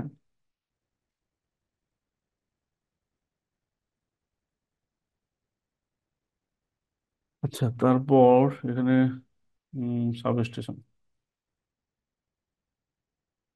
হ্যাঁ, এই যে সাবস্টেশনের যে কথা আমি বলতেছিলাম, দেখেন যে এই লেআউট, এই সাবস্টেশন লেআউট আপনি করবেন। এখানে বলতেছে, দেখেন এই জিনিসটা না দেখতে পারলাম না। 0.5 metre for the substation install in room with wall one two side. ওয়ালের ওয়ান টু সাইড, যে টু সাইড ওয়াল হয় তাহলে হবে ট্রান্সফরমার চারিদিকে 0.775 মিটার যদি আপনি স্পেস রাখেন তাহলে হবে। এখানে বলছে ওয়াল থ্রি সাইড যদি ওয়াল হয় তাহলে 1 মিটার, যেটা বলছিলাম। যদি আপনার ক্লোজ হয়, যে চারিদিকে ওয়াল হচ্ছে ওয়াল এরকম, তাহলে 1.25 আপনাকে ক্লোজ রুমের জন্য। আর 1.25 distance from one to another transformer for multi transformer in room for 11 KB voltage. যদি 11 কেবি ভোল্টেজ হয় তাহলে 1.5 আপনি একটা ট্রান্সফরমার থেকে একটা ট্রান্সফরমারের বাদ দিলেই, স্পেস রাখলেই হবে। আর আদার্সের ক্ষেত্রে 2.5। এটা কে বলতেছে? এটা হচ্ছে লেআউট, হচ্ছে বিএনবিসি বলে দিচ্ছে এত নাম্বারে। ঠিক আছে। আরো আদার্স বলছে, আমি ওগুলা জাস্ট এই জিনিসগুলো আপনার সাথে আলোচনা করেছি তাই দেখাই দিলাম। এগুলো কম্পারিজন গুলো কেটে কেটে আপনাদের সকল ডকুমেন্টস আমরা প্রোভাইড করবো আপনাদেরকে, কোনো সমস্যা নেই। এবং শুধু এটাই না, আপনাকে বলি জেনারেটরটা কোথায় থাকবে, হ্যাঁ, তারপর হচ্ছে আপনার এই যে ওয়াল, যে নাকি ওয়াল না, এই ইটা যেটা জমিটা যেটা হবে কতটুকু হবে, কি লোড হবে, কত ইঞ্চি হবে, এটাও আপনাকে বলে দিচ্ছে। এবং এই যে আপনার লুবাস সিস্টেম, যেটা সাবস্টেশনের লুবাস সিস্টেম হয়, এটা কতটুকু কোন কার জন্য কি হবে সেটা এই আর্টিকেলে বলে দিচ্ছে। এগুলো যদি আপনার দেখা থাকে, বা বইগুলো তো অনেক বড় বড়, আপনাদের ব্যস্ততার কারণে এগুলা ও পড়ার সময় পাওয়া যাবে না। যখন এরকম ছোট ছোট নোট থাকবে সব বিষয়ের উপরে, আর ধারাবাহিক আমরা আলোচনা করে যাই, তখন ইজি হবে। যে ভোল্টেজ ড্রপের বিষয়টা, হ্যাঁ, আরো মজা পাবেন। যে ভোল্টেজ ড্রপ, কেবলটা কিভাবে আপনি টের মধ্যে দিয়ে নিয়ে গেলে আপনি সঠিক পাবেন, এই বিষয়গুলো এখানে আলোচনা করবেন। যখন হেভি লোডে ই করা হয় তখন এগুলা আলোচনা করে, ক্যালকুলেশন করেই আপনাকে আগাতে হবে, কেমন? তো এই ছিল ডকুমেন্ট, আরো হিউজ পরিমাণ ডকুমেন্টস আছে, জাস্ট আপনাদেরকে কিছু জিনিস আমি দেখাচ্ছি। আচ্ছা, তারপরে আমাদের এটা হচ্ছে নিড নলেজ, জাস্ট খালি এই বিষয়গুলো, যে basic idea of electrical substation, busbar selection as per NFPA NSC, switchgear selection, তারপর হচ্ছে আপনার মেনটেন্যান্স ডকুমেন্টস, পিএফআই, কেবল, এগুলো হচ্ছে সকল, এবং হচ্ছে অটোক্যাড শিখতে পারবেন, লাইট লুমেন্স, প্রফেশনাল এসএলডি অ্যাপ্রুভ কিভাবে করবেন, load calculation, professional LPS design, NAP এবং বিএনবিসি অনুযায়ী রিয়েল প্রজেক্ট, এবং আরএসসি এবং অ্যাকর্ড, এবং আচ্ছা, আমরা সিভি নিয়ে একটা লাস্ট ক্লাসে আলোচনা করে আমাদের মোটামুটি এটা শেষ হয়ে যায়, কেমন? এখন আপনাদের কোনো কোশ্চিন থাকলে, ও এখানে ভাই কিছু, চেক লিস্ট গুলো, হ্যাঁ। হ্যাঁ সরি সরি, থ্যাংক ইউ, আপনাকে আমি বলে গেছি। চেক লিস্টগুলো, এই চেক লিস্টগুলো ডাটাগুলো আমাদের কাছে মেনু আছে। আপনাদেরকে সবাইকে যে কোর্স করতে হবে বিষয়টা এরকম না। আমি আপনাদেরকে ভাই হিসেবে সাজেস্ট করবো যে একাধিক ডকুমেন্টস আপনাকে লোড করে রাখতে হবে। আপনি একটা ফ্যাক্টরিতে ধরেন এই চেক লিস্টটা মেনটেন করছে, তো এটা হিজিবিজি মনে হচ্ছে, আপনি এর থেকে একটা ইজি দিলেন, তখনই কিন্তু পরিবর্তনটা হচ্ছে যে না আসলে এটা জানে। এটা হচ্ছে মেশিনের শিডিউল মেনটেন্যান্স। একটা মেশিন এনএফপি এর ভাষায় এবং বিভিন্ন প্রকার অডিট, 15 দিন পর পর আপনাকে শিডিউল মেনটেন্যান্স করতে হবে। ঠিক আছে। তাহলে মনে করেন এটা 1 তারিখ করলেন, ওটা হচ্ছে 15 তারিখ বা 16 তারিখ করবেন। এভাবে আপনাকে একটা টোটাল মাসের যতগুলো মেশিন থাকবে আপনার ফ্যাক্টরিতে এবং সাবস্টেশন শুরু করে এরকম একটা চার্ট থাকতে হবে। সকল রেসপন্সিবল পার্সনের সিগনেচার দিয়ে আপনাকে নোট ডাউন করে রাখতে হবে। ওই অনুযায়ী আবার আপনার মেশিন মেনটেন্স করে রেকর্ড ফাইল করে রাখতে হবে। এগুলো বিভিন্ন অডিট এসে দেখবে। একটা গেল। আরেকটা গেল কি কম্প্রেসার। ভাই আপনাদের কথা আমি শুনবো, জাস্ট আলোচনা করি, কয়েকজন কি লিখছিলেন আমি দেখা একটু সুযোগ পাই। কম্প্রেসার গুলোকে, যতগুলো কম্প্রেসার আছে, আপনি 1 ঘন্টা পর পর আপনার মনিটরে একটা রিপোর্ট তৈরি করে রাখতে হবে যে সিলিন্ডার 1, সিলিন্ডার 3, সিলিন্ডার 5, কি কি লিখতে হবে, সিলিন্ডারের টেম্পারেচার কত, কোন সিলিন্ডারে কত, ঠিক আছে। এভারেজ সেন্টার দিয়ে এভাবে সিগনেচার দিয়ে আপনাকে ঠিক অনুযায়ী রাখতে হবে 1 ঘন্টা পর পর একটা চেকলিস্ট। দুটা গেল। তারপর হচ্ছে আপনার গ্যাস জেনারেটর বা কম্প্রেসার যেটা আছে, ও এটা তুমি গ্যাস জেনারেটর এটা সিলিন্ডার কি থাকে না আমাদের, যে এগুলো সব রিপোর্ট রাখতে হবে। এবার কি করতে হবে, ডেলি কম্প্রেসারে হচ্ছে আউটলেটে কত, কোন প্রেসার কত থাকে, এগুলো আপনাকে প্রত্যেকটা যতগুলো প্রেসার এই কম্প্রেসার থাকবে এরকম ডকুমেন্টস রেডি করে রাখতে হবে। আরো কিছু আছে, জাস্ট এখানে এই কয়টা আপনাদের আলোচনা করার জন্য আমি রাখছিলাম। আর এগুলোর জন্য আমাদের কাছে মেন ফাইলগুলো আছে আপনাদের। ডিভি চেকলিস্ট কি কি থাকতে হবে, হ্যাঁ, আরএসির জন্য এরকম ভাবে আপনাকে তৈরি করে রাখতে হবে। এরকম প্যানেল ডোর, এই সেই চেকলিস্ট গুলো থাকতে হবে। চেকলিস্ট একাধিক একাধিক রকম আছে, জাস্ট মান্থলি রিপোর্ট আছে, মান্থলি টেস্ট আছে, আপনি কিভাবে করতে চান এগুলো অনেক আছে। এরকম জিনিসগুলোকে যতগুলো আপনি আপনার ইনবক্সে বা আপনার কাছে রাখবেন তত আপনার জন্য ভালো, ঠিক আছে।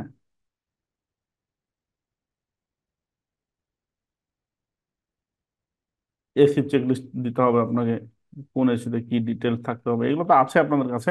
আমি বলতেছি একাধিক যদি চেকলিস্ট থাকে তাহলে সুবিধা কি, আপনি একটা ফ্যাক্টরিতে জয়েন করলেন, মনে হচ্ছে যে ওদের কাছে একটা হিচিবিচি মনে হচ্ছে আপনার কাছে, তখন আপনি আপনার মতো করে করার চেষ্টা করলেন। এটা একটা পরিবর্তন। এই জিনিসগুলো মানে খুব আমার ভালো লাগে। যেমন আমি আমার মতো করে করি আর কি, একটু ব্যতিক্রম করি, কিছু জিনিস অ্যাড করি, তখন বসের কাছে মনে হয় যে না এটা অনেক ভালো। তো ভাই আপনাদের কোনো কোশ্চেন এবং পরামর্শ যদি থাকে দেওয়া শুরু করেন। আর আমাদের এটার জন্য বিশাল একটা আছে, জাস্ট আপনাদেরকে এটা সময় স্বল্পতার কারণে আমি মডিউলটা আলোচনা করতে পারলাম না। আমাদের এই কোর্স যেটা করব মডিউল আছে, বিশাল একটা মডিউল আছে। এখানে আছে কি এটা, কোর্স মডিউল। এখানে যারা আমাদের আলোচনা করলাম যতগুলো পয়েন্ট সবগুলো আপনারা শিখতে পারবেন, এবং অটোক্যাড থেকে শুরু করে সকল ডকুমেন্টস, রেকর্ড ফাইল এবং পিডিএফ, যতগুলো এখানে তো অনেক অল্প পরিমাণ দেখিয়েছি, এগুলো প্রত্যেকটা একটা একটা করে ক্লাস, 18টা ক্লাস হবে। রাত 9টার পর থেকে আপনারা ফিজিক্যালে আসতে পারবেন, আপনারা অনলাইনে করতে পারবেন। থ্যাংক ইউ সবাইকে। ফিজিক্যাল আসলে পরে উম, শুক্রবারে করা যাবে? যাবে, আপনারা যারা আচ্ছা, কোর্স এটা করতে চান মানে না, বলেন। এটা যে আপনি ক্লাসের পাশাপাশি কোনো প্র্যাকটিক্যাল কাজ, বাস্তব কাজ, এরকম কিছু হুম, আছে? বাস্তব কাজ বলতে শোনেন, এখানে শুধু ওই যে এটাকে স্ক্যান করে দেখা ছাড়া, ঠিক আছে। হ্যাঁ, আর মানে বাস্তব কাজ আপনি কি করবেন এখানে, এটা এই হচ্ছে যে বাস্তব কাজ বলতে ডিবি বোর্ডের সেটিংটা কিংবা হ্যাঁ, এগুলো এগুলো সাবস্টেশনের এগুলো আছে, এগুলো আমাদের এইখানেই আছে। এবং আমাদের বাংলাদেশে আপনারা জানেন যে অ্যাডভান্টেজ বিডি, সেল সার্ভিস এবং মেশিনারি নিয়ে আমরা কাজ করি বেসিক্যালি। হ্যাঁ, আমাদের কাছে ইনভার্টার, পিএলসি এগুলো আছে অ্যাভেলেবল। 4টা 5টা ব্র্যান্ডের স্টোর আছে আমাদের। আমরা বেসিক্যালি কনসালটেন্সি করি। আপনি যদি চাকরি না করে থাকেন যারা, আমাদের মাধ্যমে কাজ শিখে বিভিন্ন ফ্যাক্টরিতে যে ঘুরে আসতে পারবেন, কোনো সমস্যা নেই, ওখানে কাজ করতে পারবেন আপনি। এই থার্মোগ্রাফি থেকে শুরু করে সব কাজগুলো আমরা নিজেই করি, আমাদের মেশিন টেশিন সব আছে। বাস্তবে কাজটা করলে কি হয়, তাহলে যে কোনো কোম্পানিতে যদি ফ্রেশার হিসেবে ঢুকে ফেস হইতে ভালো হয়, সবচেয়ে ভালো হয়। এদিকে অবশ্যই। যে পিডিএফ, এই যে যেভাবে লেকচার ক্লাস, ভিডিও ক্লাস দেখে মানে পরিপূর্ণ 100% হয় না যেটা।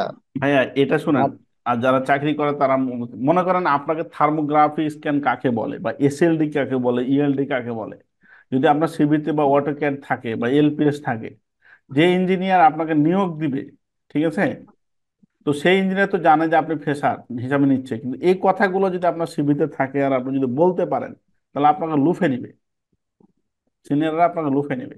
আর আপনি যেটা বলছেন অবশ্যই এটা বেটার, আপনি ভিডিও দেখলেন, মানুষের কাছে শিখলেন এবং প্র্যাকটিক্যাল কাজ করলেন, সেটা তো আরো বেটার, এটাই তো করতে হবে। আপনি শুধু যে আপনি ভিডিও দেখবেন বাড়িতে বসে বসে আর আপনি সব জয় করে ফেলবেন আর কোর্স করবেন বসে আর কিছু করবেন না, বিষয়টা তো হতে পারে না, হুম। ঠিক না? আচ্ছা, আর একটা প্রশ্ন, এই কোর্সের অ্যামাউন্ট ফিটা কিরকম? এটা 18টা মতো ক্লাস হবে সর্বনিম্ন। আর আপনাদের আলোচনা সাপেক্ষে যদি আরো বেশি করতে হয়, এটা কোর্সের বা পার্টিসিপেন্টের উপর ডিপেন্ড করে। রেগুলার কোর্স ফি হচ্ছে 7,500 টাকা। বর্তমানে ঈদে আমরা ফার্স্ট 10 জনকে আমরা এটা 5,000 টাকা কোর্স ফি নির্ধারণ করেছি আমাদের অ্যাডভান্টেজ। ওকে। এবং আপনাদের জন্য এটা ফ্রি, মানে লাইফ টাইম অ্যাক্সেস থাকবে।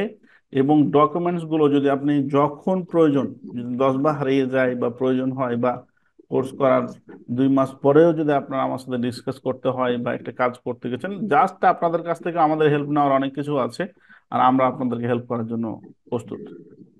যারা কোর্স করতে চান বা আমার সাথে কথা বলতে চান, বিভিন্ন জায়গা থেকে অ্যাড হয়েছেন, তাদের নাম্বারটা আমার চ্যাট বক্সে দেন, আমি কাল পরশুর মধ্যেই ফোন দিব। যারা শুধু কোর্স করতে চান এবং এই বিষয়ে কথা বলতে চান, আপনাদের নাম্বারগুলো যারা রেজিস্ট্রেশন করেছেন, একজন ভাই লিখছিলেন যে পিডিএফটা, এই রেকর্ড ফাইল পাবেন আজকের ক্লাসের, এবং হচ্ছে আপনাদের আমাদের কোর্স মডিউল আপনাদেরকে হোয়াটসঅ্যাপে দেওয়া হবে।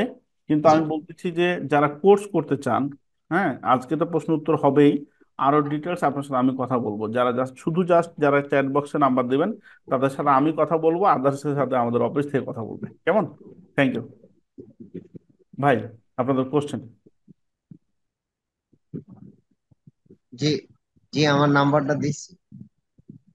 আমি আবারও বলতেছি, যারা কোর্স করতে চান তাদের নাম্বারটা বা আমি তাদেরকে ফোন দেবো। হ্যাঁ। আর ওভারঅল যারা হ্যাঁ। রেজিস্ট্রেশন করেছিলেন তাদেরকে আমাদের অফিস থেকে ডকুমেন্টস গুলো পাঠানোর চেষ্টা করবে আর কি। আচ্ছা, যে লাস্টে 31, এই নাম্বারটা কি আপনাদের?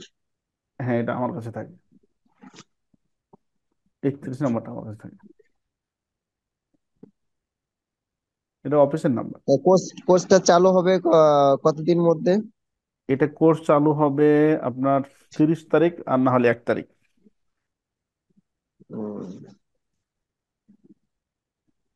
আচ্ছা, ঠিক আছে, আমি একটু বিস্তারিত আপনার ফোনে বলবো নি। ওকে ওকে, থ্যাংক ইউ থ্যাংক ইউ। আপনারা যারা মানে আগ্রহ পোষণ করবেন তাদের নাম্বারটা দেন, আমি কথা বলবো। আর আপনাদেরকে ধন্যবাদ। 2-1 জন ভাই জব করেন, তারা একটু রিভিউ দেন আমাদের সবার উদ্দেশ্যে, যে আপনাদের আজকে সেমিনারটা কেমন লেগেছে, এবং আমার ব্যাপারেও কোনো পরামর্শ থাকলে দিবেন। এবং যারা জুনিয়র, তাদেরকে এগুলো জানলে তারা লাইফে, প্রফেশনাল লাইফে কিছু করতে পারবে কিনা, যদি একটু কথা বলতেন। Thank you. 2-1 জন ভাই। সাইফুল ভাই ছিলেন, আর কই উনি নাই? যে ID 231 ভাইয়ের নাম যেন নাই। যারা জব করেন, জি। আপনারা তো বুঝতেছেন বিষয়টা, যে আসলে এগুলো যে আমার এখানে কোর্স করতে হবে বিষয়টা এরকম না। যেখানে হোক শিখতে হবে কিনা একটু আপনারা বলবেন। জি, আসসালামু আলাইকুম। আসলে ইঞ্জিনিয়ারিং প্রফেশনের জন্য এটা খুবই গুরুত্বপূর্ণ। এর বাহিরেই কিছু নেই বললেই চলে, বা এগুলো দরকার খুবই প্রফেশনে কাজ করার জন্য এবং প্রফেশনালি ভালো করার জন্য। অবশ্যই কোর্সটা করা দরকার। সময় হলে, আহ, সুযোগ হলে করে ফেলা, এবং যদি প্র্যাকটিক্যালি করা যায় তো মোস্ট ওয়েলকাম বা ভালো আরো। কিন্তু অনলাইন কোর্স হলেও এটা করা উচিত, কারণ অনেক কিছু শেখার আছে। বিশেষ করে এখন আহ, কাজ জানার পাশাপাশি ডকুমেন্টস গুলো অনেক গুরুত্বপূর্ণ। সবারই উচিত কাজ জানা এবং সেই কাজগুলোকে ডকুমেন্ট তৈরি করে কাজ শেখা। খুবই গুরুত্বপূর্ণ একটা বিষয়। Thank you. Thank you thank you thank you. ভাই আপনি কি বলবেন? ID 231 নাম দেননি ভাই আপনার, কি যে ছবি দিয়েছেন। আর কোনো ভাই কিছু বলবেন আমাদের উদ্দেশ্যে, আমার উদ্দেশ্যে, সবার উদ্দেশ্যে?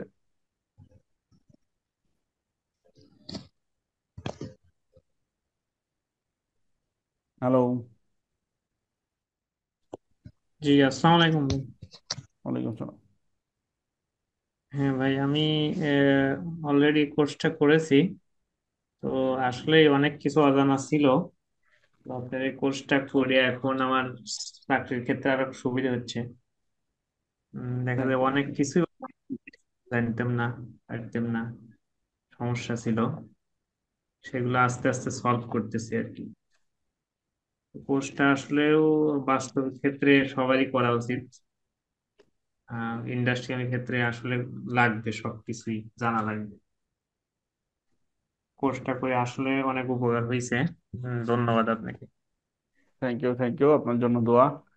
আমি আসলে আরো একটু জিনিস অ্যাড না করলেই পারলাম না, যে এই কোর্সগুলো অ্যাড করার মানে বাংলাদেশে আমার মনে হয় আরএসসি মারএসসি নিয়ে আমি মানে ইন্ডাস্ট্রি লেভেলে মানে শুরু করেছি অনেকদিন আগে থেকেই। এবং আমাকে আরএসসির ওই যে আমাদের বান্না স্যার বা ভাই বলি ওনাকে, হেড তিনি, ওনার সাথে আমার খুব ভালো সম্পর্ক। তো আসলে এই বিষয়গুলো খুব ইজি বিষয় না এবং খুব কঠিনও না, যদি আপনি একটু মানে আপনার দৈনন্দিন কাজের সাথে সাথে এগুলা একটু করে দেখেন, অটোক্যাড শিখেন, এই ডকুমেন্ট গুলো একটু মানে পড়েন, মনে করেন বাসে যাচ্ছেন একটু পড়লেন, আমার রেকর্ডটা দেখলেন বা ইউটিউবে দেখলেন, করলে এই বিষয়গুলো টোটাল গুলো যদি ডকুমেন্টস গুলো আপনার কাছে থাকে, যখন যেটা করতে যাবেন জাস্ট খালি বের করবেন। ঠিক আছে? আপনি এত মজা পাবেন এবং প্রফেশনাল লাইফে এত এগিয়ে থাকবেন আপনি, যে আপনি এটা পরিবর্তনটাই যে কথাটা বলতেছি 3 বছর বা 4 বছর পরে আপনি বুঝবেন। ঠিক আছে? তো থ্যাংক ইউ। এবং আমি আবারও বলতেছি যে আপনারা যারা কোর্স করতে ইচ্ছুক তারা আপনার চ্যাট বক্সে নাম্বার দিবেন, আমি কথা বলবো। আর তার বাইরেও আমি বলতেছি অ্যাডভান্টেজ বিডি মানে one kind of at engineering club, আমাদের এমডি চেয়ারম্যান এরা বুয়েট ডুয়েট অনেক সিনিয়র পার্সন। এইখানে অটোমেশনের বিশাল একটা ল্যাব আছে আমাদের, প্রায় 7-8টা ব্র্যান্ডের পিএলসি অটোমেশনের কাজ এখানে আপনারা করতে পারবেন এবং শিখতে পারবেন। আপনারা যে কোর্স করলে আমাদের প্রতিষ্ঠানে আসবেন বিষয়টা এরকম না, আমি এখানে এই অফিসে বসি, আপনি যে কোনো হেল্পের জন্য বা প্রয়োজন হলে আমাকে আপনারা নক করবেন, যে কোনো বিষয়ে আমি আপনাদেরকে সর্বোচ্চটুকু সহযোগিতা করবেন ইনশাআল্লাহ। এবং সময় পেলে আমার অফিসে আসার জন্য আহ্বান জানাচ্ছি, কফির দাওয়াত দিয়েই। যদি আপনাদের কোনো কথা না থাকে আমি আমার প্রোগ্রামটা আজকে শেষ করব। হ্যাঁ, লোকেশন কোথায়? এটা হচ্ছে উত্তরা, ঢাকায়, উত্তরা 6 নম্বর সেক্টরে আমাদের অফিস।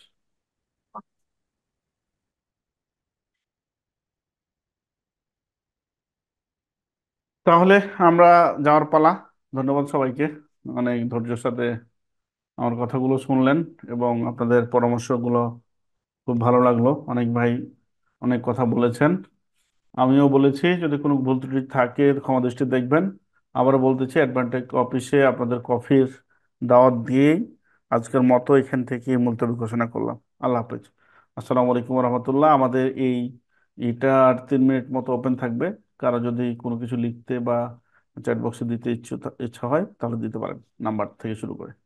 আল্লাহ হাফেজ।